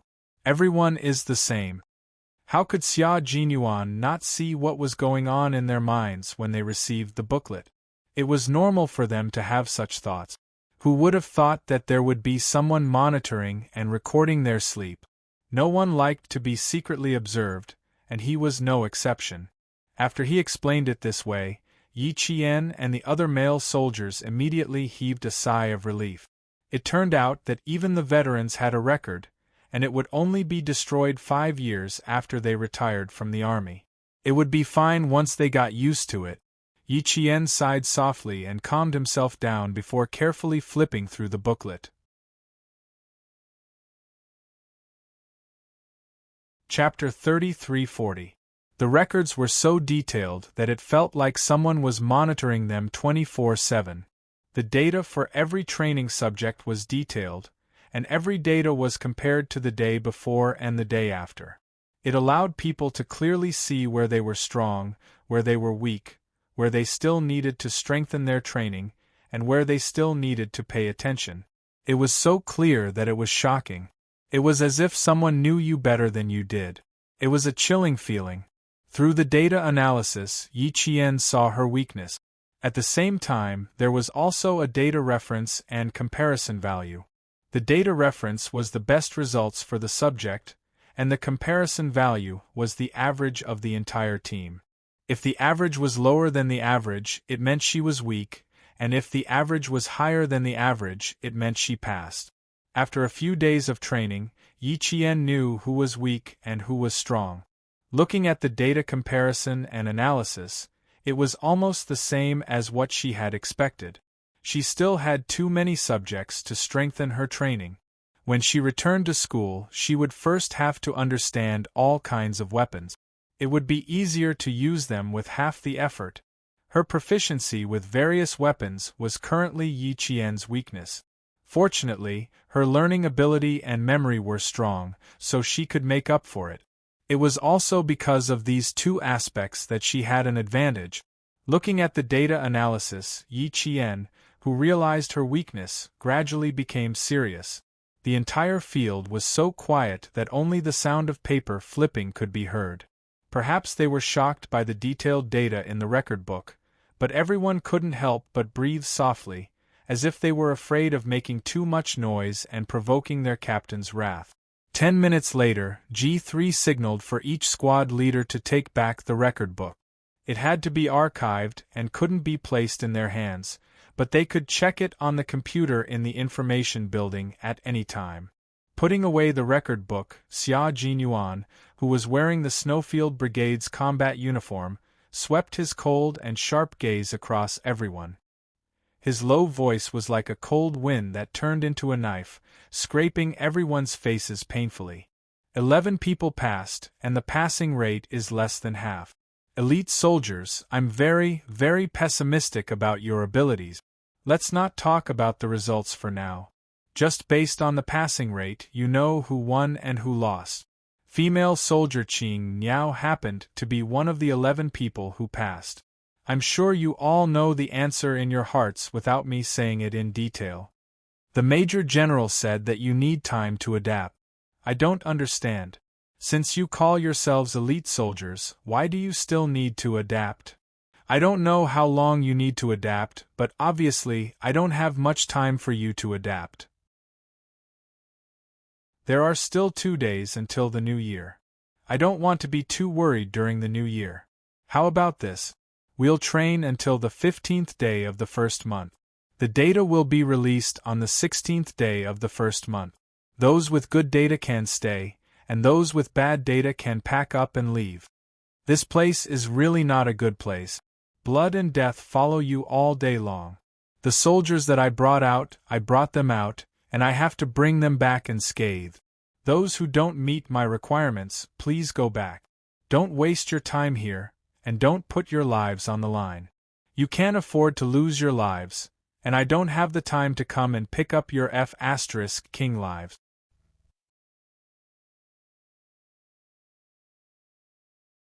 Chapter 33:41. He stood in front of them and spoke lazily. His words were always so infuriating, but they were always so realistic. You said that you want to vomit from the training. What about me? I want to vomit when I look at this pile of data. Life is not easy. Let's not hurt each other. We'll see who stays and who leaves on the 16th of January. Of course, if you admit that you can't do it, I can send you away immediately. I'll even send a helicopter to send you away. No questions asked. A place that required strength was not a place where people without strength could stay. If you forced yourself to stay, you would lose your life.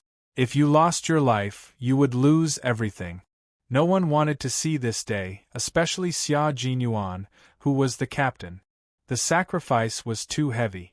Seeing his comrade fall and stop breathing with his own eyes, he felt a heart-wrenching pain. He was so angry that he felt as if the whole world had collapsed. Xia Jinyuan had already lost 2 comrades in the few years he had been in the Snowfield Brigade. He had experienced 2 life-and-death separations. That day, he said to Major General Yang, "Major General, I can't accept another comrade falling in front of me. Therefore, even if I have to bear the infamy, I have to be strict. I won't regret it even if all 30 of them die. You only have one life. If you lose it, it's useless even if you regret it until your intestines turn green. If you lose it, then so be it." That kind of pain was too painful. It was as if a piece of flesh was being carved out of his heart. Major General Yang was silent. In the end, he tacitly agreed to his training. Before leaving, he reminded the last selected elite soldiers of the Snowfield Brigade. He hinted that if the captain of the Snowfield Brigade did not want to keep them, no one could persuade him to do so. The male soldiers who had handed in their manuals were collectively silent. They stood quietly and accepted Xia Jinyuan's harsh and realistic criticism.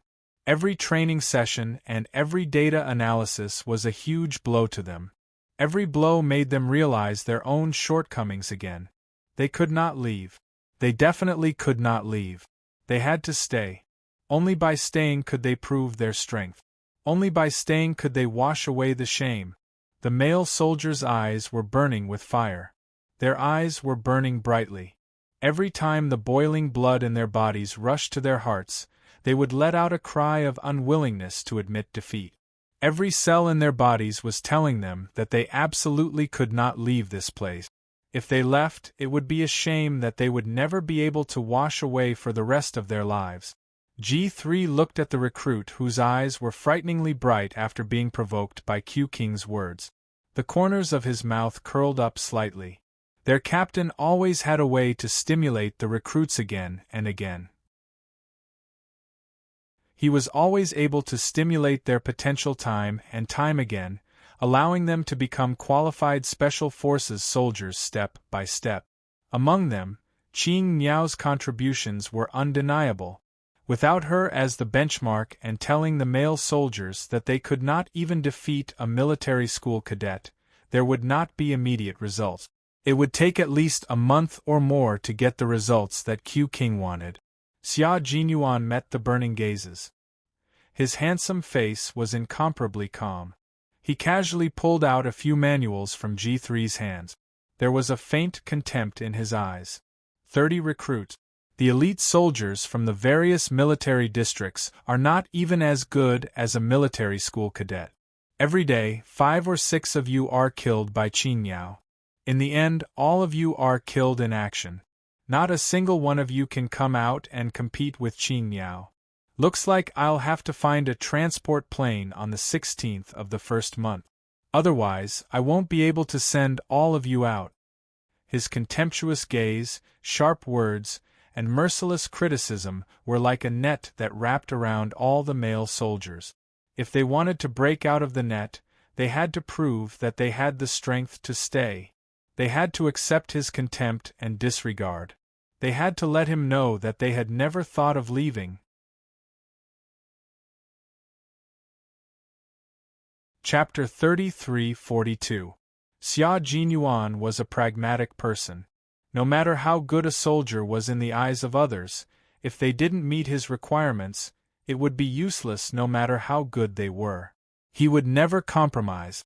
In the Snowfield Brigade there was no compromise, only pragmatism. The 30 male soldiers were destined to have a hard time this spring festival.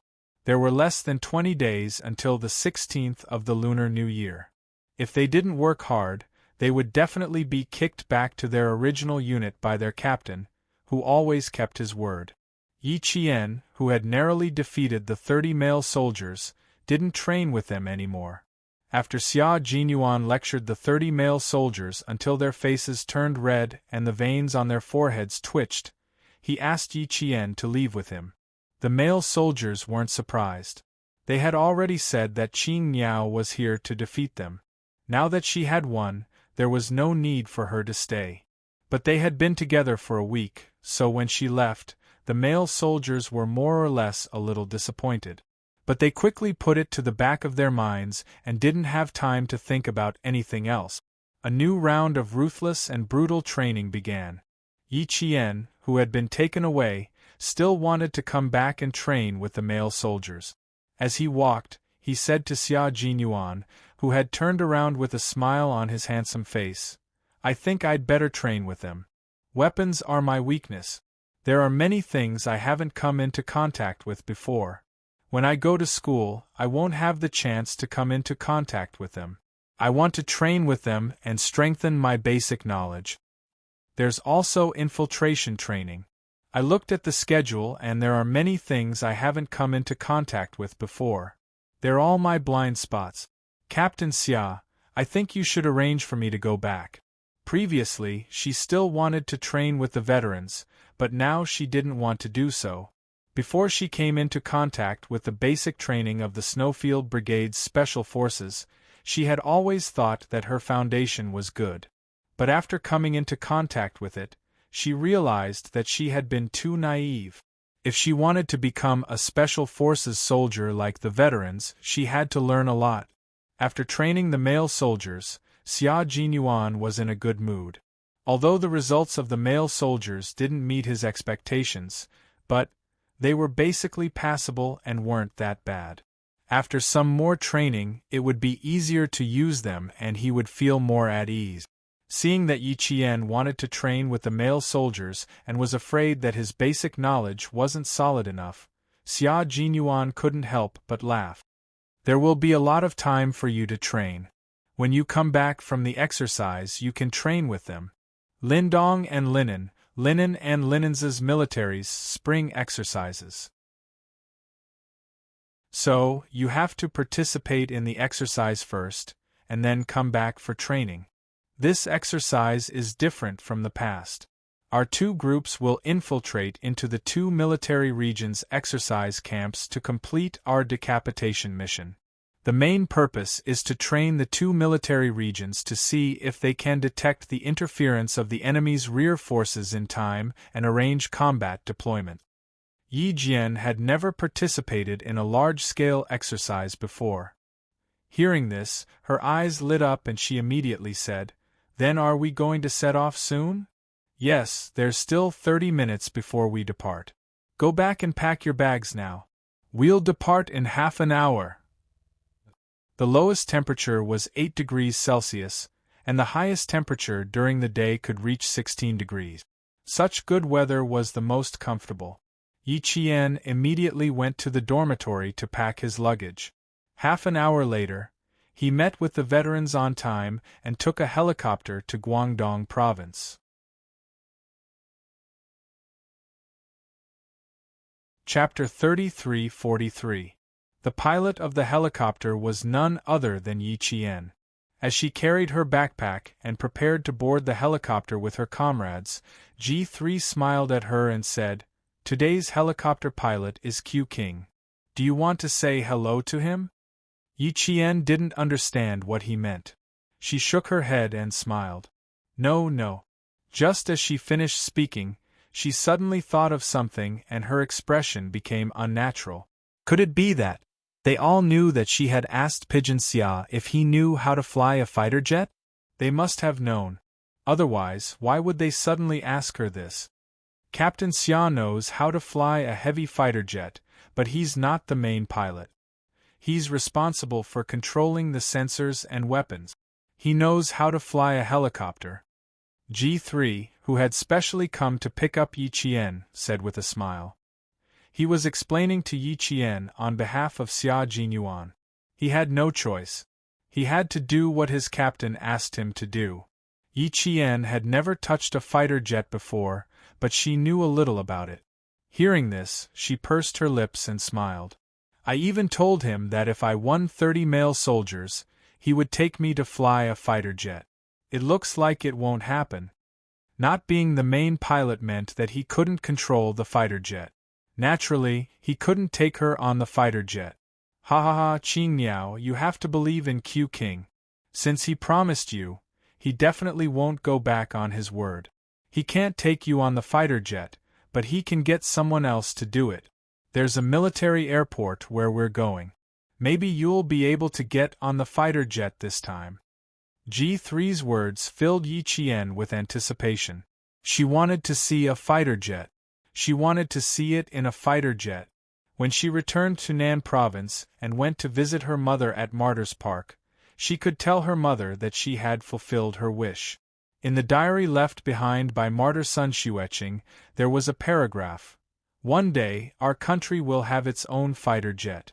The fighter jet will be equipped with our own weapons. When that time comes, we can truly stand tall. If that day comes, I want to see our country's fighter jet. I want to sit on it and touch our own fighter jet. When Yi Qian first saw this paragraph, she didn't think too much about it. But after reuniting with Father Fu, she suddenly understood. The reason why her mother wanted to see her country's fighter jets and sit on them was because her father was in charge of the missile research that could be loaded onto the fighter jet. She didn't dare to reveal too much about her father in the diary and could only express her feelings in the most obscure way. However, even after she had sacrificed herself, her wish had not been fulfilled. As her daughter, Yi Qian wanted to fulfill her mother's wish. In addition, he was also curious about whether the Xia team would fly a fighter jet. He took this opportunity to fulfill both his wishes. When G3 saw this, he joked, "Qing Miao, you're so eager to get on a fighter jet.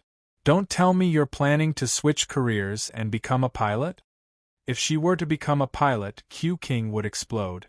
Ha ha ha, Major General Yang will definitely break into the Air Force General's office. Yi Qian laughed.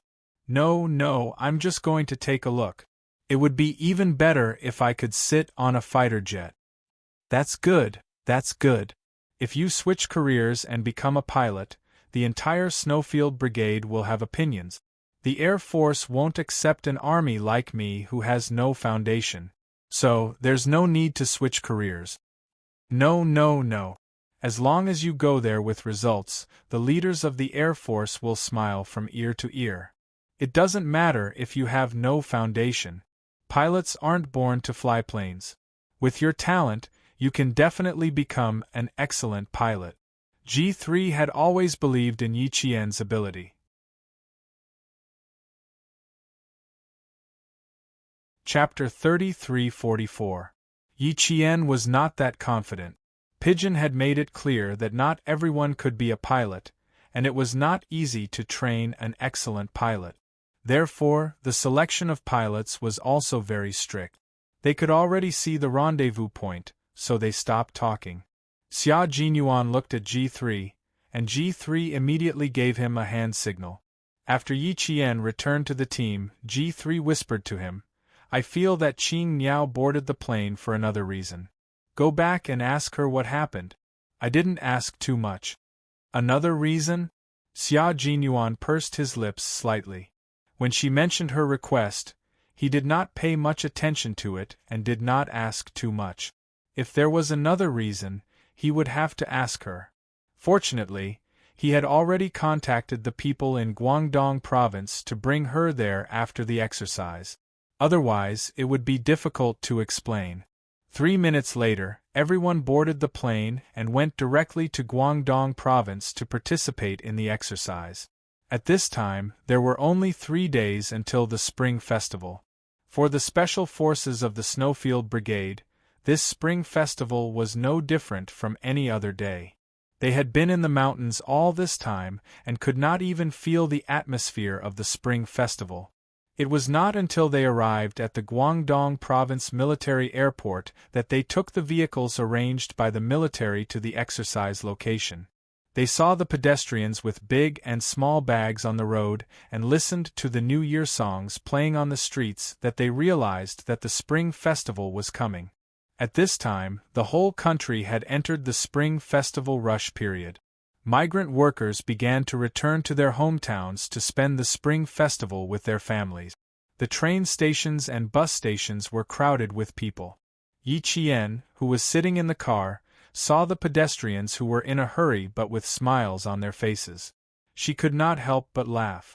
After laughing, she sighed softly. She thought of Principal Chen, Father Fu, who rarely returned home, and her grandfather, who was alone for the Spring Festival. Xia Jinyuan, who was sitting next to her, saw the changes in her expression. He wanted to mention the plane, but the smile on her face gradually disappeared. Xia Jinyuan gently patted the back of her hand and whispered, "After the exercise, if you want to go back to Beijing, I will accompany you." From her expression, he could see that she missed her family. How could she not? He hadn't spent the spring festival with his father-in-law and old mister since they had reunited. The exercise lasted for 3 days, so he could spare 2 days to return to the capital. Yi Qian retracted his gaze from outside the car window, turned his head, and smiled at him. "No, we'll head straight back to the base after we're done. I don't start school until the 18th of the first month, so I'll take a few more days to go back then." Several of her comrades had originally booked tickets to go home to spend the spring festival with their families, but because of this exercise they were all cancelled. She could do what they could do. Xia Jinyuan seemed to have guessed her concerns and said, "You can go home." Several comrades in the team went home after the exercise. There are fewer things to do in the team during the spring festival, so you can take some time to go home. It won't delay anything. On the other hand, it will affect you if you leave the team early. You have to keep up with the training later on. When he said this, Yi Qian was a little tempted. If it's really possible, then. Go back for 2 days? Of course. Xia Jinyuan smiled and said, "We'll go with our comrades who are going home." His words dispelled Yi Qian's concerns, and he looked forward to returning to Beijing in 3 days to reunite with his family. Principal Chen, who had returned to the village, looked at Sun Ying standing in front of him and became vigilant. Chapter 33-45. Principal Chen had rarely returned to Shuku village ever since Yi Qian left Fujian town to study in the provincial capital of the southern province. This time, he came back because he wanted to visit the village since the sniper base was on vacation. The main thing was to take care of Yi Jian's old house. The places that needed to be repaired were repaired, and the places that needed to be rebuilt were rebuilt by a local builder. The house was repainted inside and out, and the weeds were removed from the front and back. The old house suddenly looked brand new. The white walls, green tiles, cornices, and green pillars made it look like a beautiful river town in Jiangnan. The old house had been uninhabited for a long time, so there was a damp and musty smell in the air. Fortunately, the sun had been shining brightly every day since Principal Chen came back. He opened the house wide, lit sandalwood incense, lit the stove, and invited a builder to repair the house. It was lively and airy. After the builder left, he went to the market to buy a few wintersweet plants and planted them in the house. The old house, which had been uninhabited for a long time, was filled with signs of human habitation. Even though it was an old house, it still felt exceptionally warm. Sun Ying knew that Principal Chen had come back because Xie Sifeng casually mentioned it over the phone. Yi Qian didn't come back to the village, but our town's former Principal Chen came back. He even repaired the old house inside and out for her. I didn't expect that the old house would look so nice after being repaired. She didn't know how Principal Chen had taken care of Yi Qian over the past few years, so she asked curiously, "Principal Chen has already retired for several years. Why would he want to clean up Yi Qian's house? Could it be that Yi Qian sold the foundation of the old house to Principal Chen? Is she really not planning to return to the village? She won't even come back when she's old? She's already sold her old house. She must be really short on money." When she said this, Xie Sifeng's tone was filled with schadenfreude and a hint of disdain. In the countryside, if a family couldn't even keep their old house and foundation and sold it all to someone else, they would be considered a good-for-nothing. If they sold their roots, they would be considered a wastrel and would be criticized behind their back. Principal Chen and Yi Qian were not related in any way. If he renovated the old house to look like a new, old-fashioned house, it must be because Yi Qian couldn't keep the family business and couldn't make a living. He was so good for nothing that he had to sell his family business to make a living. Humans were inherently evil. They couldn't bear to see someone they looked down on suddenly become more promising and more useful than themselves. They might say that they weren't envious, but in their hearts, they would always think that one day, that person would be unlucky. One day, that person would lead a worse life than themselves. Xie Sifeng looked down on Yi Qian. She had always thought that she was better than Yi Qian. However, when she saw Yi Qian on the day she appeared in court, she felt a deep sense of inferiority. She didn't dare to openly express her feelings like Sun Ying did. She even went against her conscience to stand on Yi Qian's side. However, countless nights, whenever she thought about the past and thought about Yi Qian that day, she would grit her teeth in the dark until her face became distorted. Just like Sun Ying, a person who was clearly inferior to her in every aspect suddenly left her far behind and became the starry sky that she would always have to look up to. How could she be satisfied? How could she be happy? Therefore, when Sun Ying came to her and offered her money, Xie Sifeng only had to put on airs for a few minutes before she pretended to be in a difficult position and agreed to Sun Ying's request. Now that she saw that Principal Chen, who was not related to Yi Qian, was renovating her old house for her, Xie Sifeng immediately thought that Yi Qian must have sold his family business because she urgently needed money. Without money she couldn't live. Chapter 3346. Xie Sifeng did not expect that she would need to sell her family business just to survive. Xie Sifeng's dark thoughts were greatly satisfied.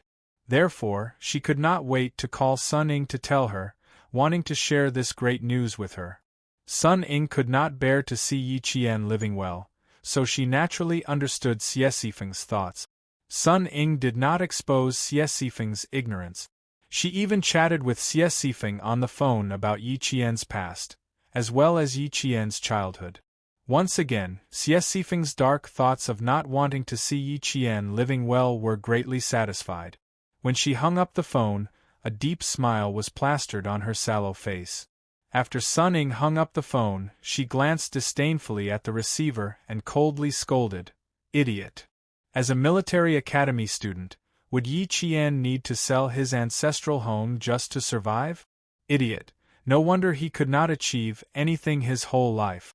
Military academy students had their own living expenses. They did not need to pay for their own food and clothing. The school also provided for all their winter and summer shift. Would Yi Qian not be able to survive? She was living too well. So well that she hated Yi Qian day by day. She hated that she could not personally tear this bastard who ruined her life. Others did not know how this bastard Yi Qian managed to get into the military academy, but she, Sun Ying, knew. It was because of Principal Chen's secret support and old Uncle Zhen's secret help that she was able to live a better life. She was so good that she was now the envy of the entire village, the pride of the entire village. When she found out that Principal Chen had returned to the village, Sun Ying did not think of rushing back to the village. As the new year approached, there was still no news from Yi Qian. Sun Ying could not help but feel anxious. That was until Xie Sifeng called to say that she saw Principal Chen buying a lot of New Year goods in town. Sun Ying thought about how Principal Chen had renovated Yi Qian's rundown house, how there was still no news from Yi Qian, and how Principal Chen had been helping Yi Qian. Sun Ying could not sit still any longer.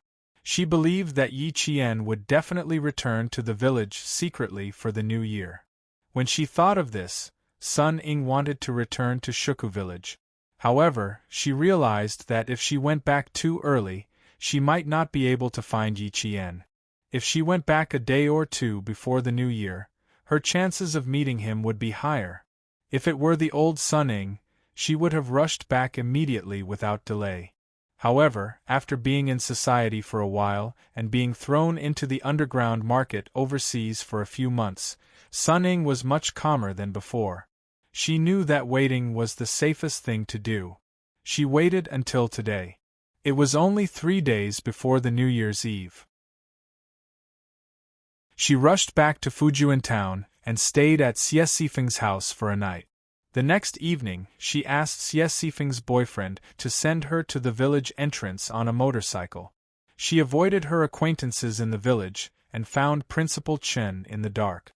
Principal Chen was having dinner.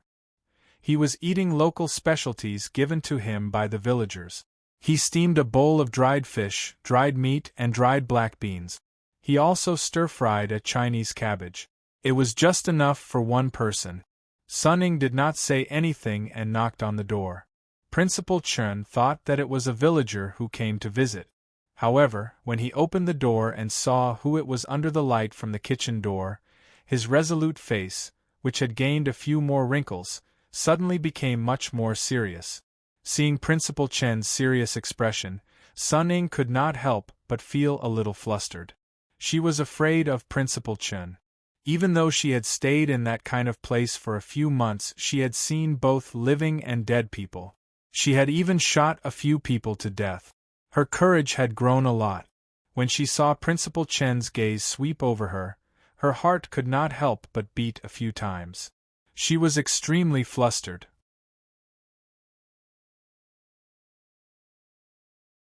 Chapter 33-47. Principal Chen couldn't figure out why Sun Ying would appear here and even have the guts to knock on the door. After a sharp glance, Principal Chen couldn't help but narrow his eyes slightly. Then, he said in a deep voice, "You're spying on this place." He was very certain, and he didn't even use a doubtful tone. He was very certain that Sun Ying was spying on this place. Then, he said, "You're not spying on me. You're spying on this place to see when Yi Qian will come back." His tone was still very certain. Principal Chen's words made Sun Ying, who was already very flustered, even more flustered. Even her eyes flickered a little. However, she had always been stubborn and would never admit to anything directly. She even thought that she was quite reasonable. Thus, she straightened her neck and forced herself to answer Principal Chen very stiffly. "Principal Chen, you're thinking too much. Why would I spy on this place? If you didn't spy on this place, would you return to Shuai-Ko village? Would you still come back?" Principal Chen didn't want to say much to her, but when he realized that she was spying on this place, he couldn't help but say a few more words aloud. "Would you come back to this place? You'd only stay as far away as possible."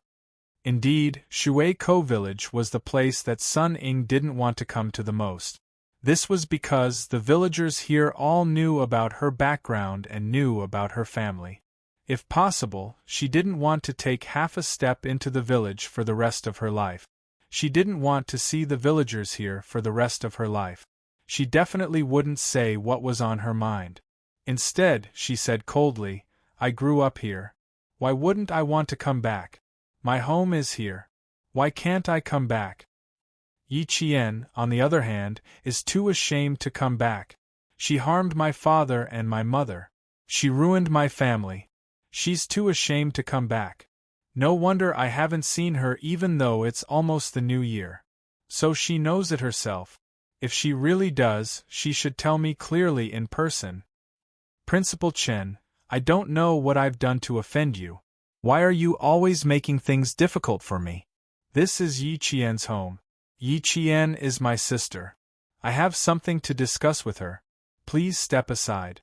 She believed that Yi Qian was inside, but he did not dare to come out and face her. Principal Chen would not be Principal Chen if he still could not tell that there was something wrong with her. His gaze sharpened. "Sun Ying, this is not the place for you to cause trouble. Yi Qian has a clear conscience, and you need to reflect on yourself. Who was the one who harmed who? How did your family end up in this state? You should think about it carefully." Yi Qian is an open and above-board person. He does things openly and openly.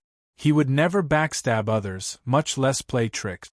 But you're always going against him. You're even blaming him for your own mistakes. "Sun Ying, you should think about this carefully." She needed to think deeply? That was right. She needed to think deeply. She needed to think deeply about how she was going to face Yi Qian, and how she was going to get rid of this B***tch who had caused her to suffer such a crushing defeat. she glanced into the kitchen. Suddenly, Sun Ying made a feint and dashed into a corner. No matter how fast Headmaster Chen's reaction was, he was caught off guard by her sudden actions. Furthermore, she was a girl rushing into the house in the middle of the night. Headmaster Chen retracted his hand. Yi Qian was not home, so it didn't matter if she took a look. The most important thing was to find out why she was looking for Yi Qian. Moreover, Principal Chen watched as the figure dashed into the kitchen nimbly and dashed out of the room with familiarity. His eyes darkened.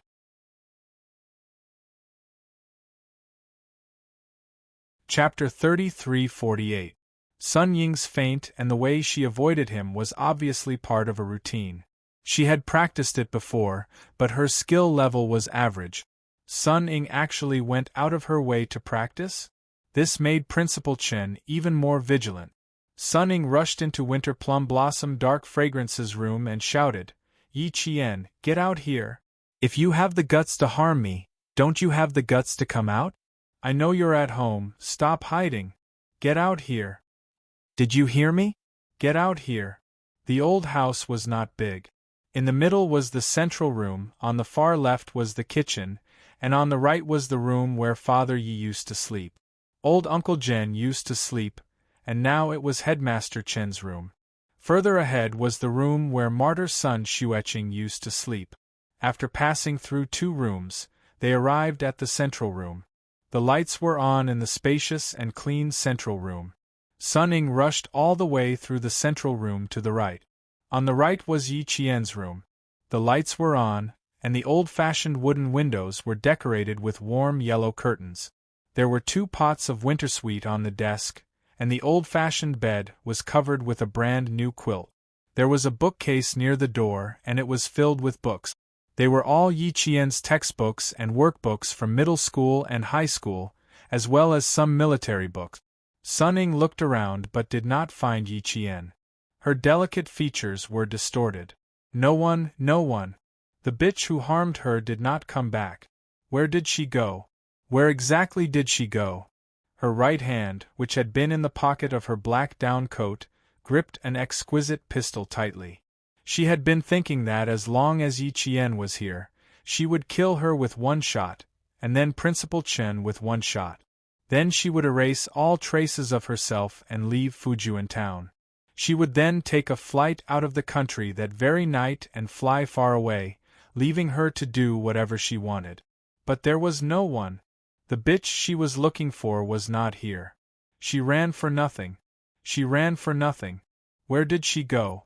She needed to know where Yi Qian had gone, and the only way to know where Yi Qian had gone was to look for Principal Chen. He must know. Standing in the room, Sun Ying adjusted her breathing and returned to the kitchen. In the kitchen, Principal Chen sat by the stove, eating and warming himself by the fire. Although the sun was out during the day, it was very cold at night, so he needed to warm himself by the fire.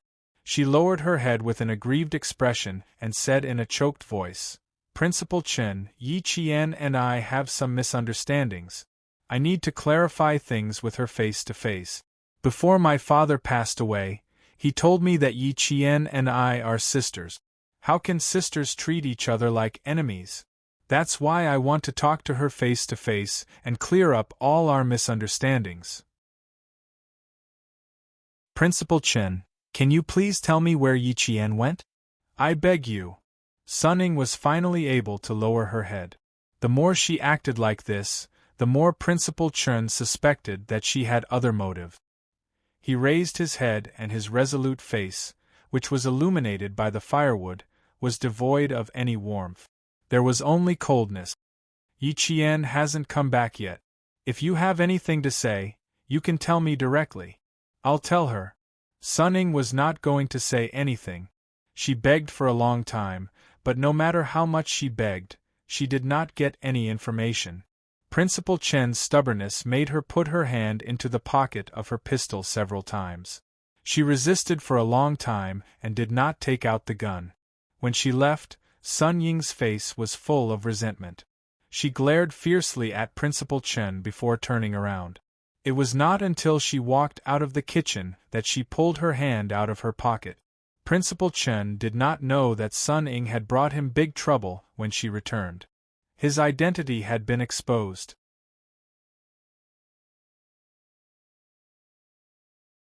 Chapter 3349. Sun Ying, who had not received any news from Yi Qian, did not dare to stay in Shuku village, nor did she dare to return to her own home. Her family had already fallen apart. Even her favorite peach tree outside her house had been cut down by the villagers. It was said that her grandfather had instructed them to cut down the peach tree, saying that it was not good to have a peach tree in the house. When she passed by the door in the dark, Sun Ying could not help but stop in her hasty footsteps. She did not want to return to the village, but this was still the place where she grew up. There were too many beautiful memories of her. Sun Ying, who was standing at the door, stepped up the steps and gently placed one hand on the thick rusty iron door. The cold touch made her shiver slightly. Slowly, slowly, she pressed her forehead against the back of her hand. She bit her lower lip hard, trying to suppress the sudden uncontrollable sadness in her heart. There were too many memories of her here. Even if she did not want to come back, when she saw this place, the days of the past were still vivid in her mind. It was as if the beautiful memories of the past were just yesterday. How did this happen? How did this happen? Sun Ying asked unwillingly. She had bitten her lower lip so hard that teeth marks appeared. Even now, she could not understand how she had fallen to this point. In the past, she had never thought that she would lose her parents like Yi Qian. She had never thought that she would lose the home that could shelter her from the wind and rain. In the past, she had always thought that she would lead a very, very good life, much better than her peers in the village. She would trample everyone under her feet and make everyone look up to her. She had indeed been like this in the past. Back then, her life was so blissful. She had parents who loved her, teachers who spoiled her, and classmates who respected her. She could have whatever she wanted. Even if she got into trouble, she did not need to shoulder it. Someone else would shoulder it for her. Back then, her life was so free. She could do whatever she wanted. Even if she bullied that B*tch Yi Qian at home, no one dared to say a word. Whether it was hitting or scolding, she could do whatever she wanted. But she did not know when it all changed. It all changed. When did it change?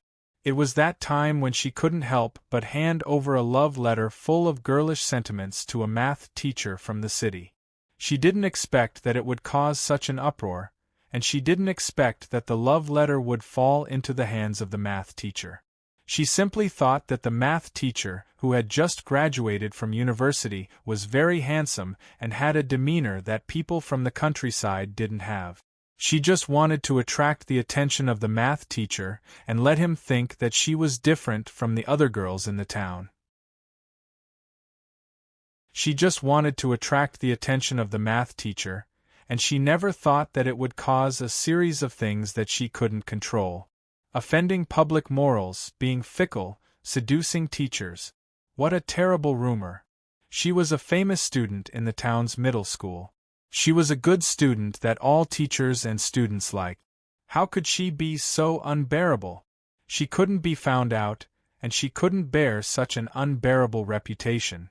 Therefore, only Yi Qian, who had no parents and had to rely on her entire family to survive, could shoulder the burden for her. But this slut actually dared to disobey her. She actually insisted on making a big deal out of it. In the end, she even made it to Principal Chen. In the end, she caused Teacher Ku, who had always been protective of her, to suffer a disastrous fall in reputation. In the end, she was forced to leave the school. If that slut Yi Qian had shouldered all the blame back then, there wouldn't have been so many things after that. She definitely wouldn't have ended up in this situation today, with her family ruined and her family dead. You're tuning in to the Phoenix Nights YouTube channel. Don't forget to subscribe and join us on this journey to catch the most captivating stories.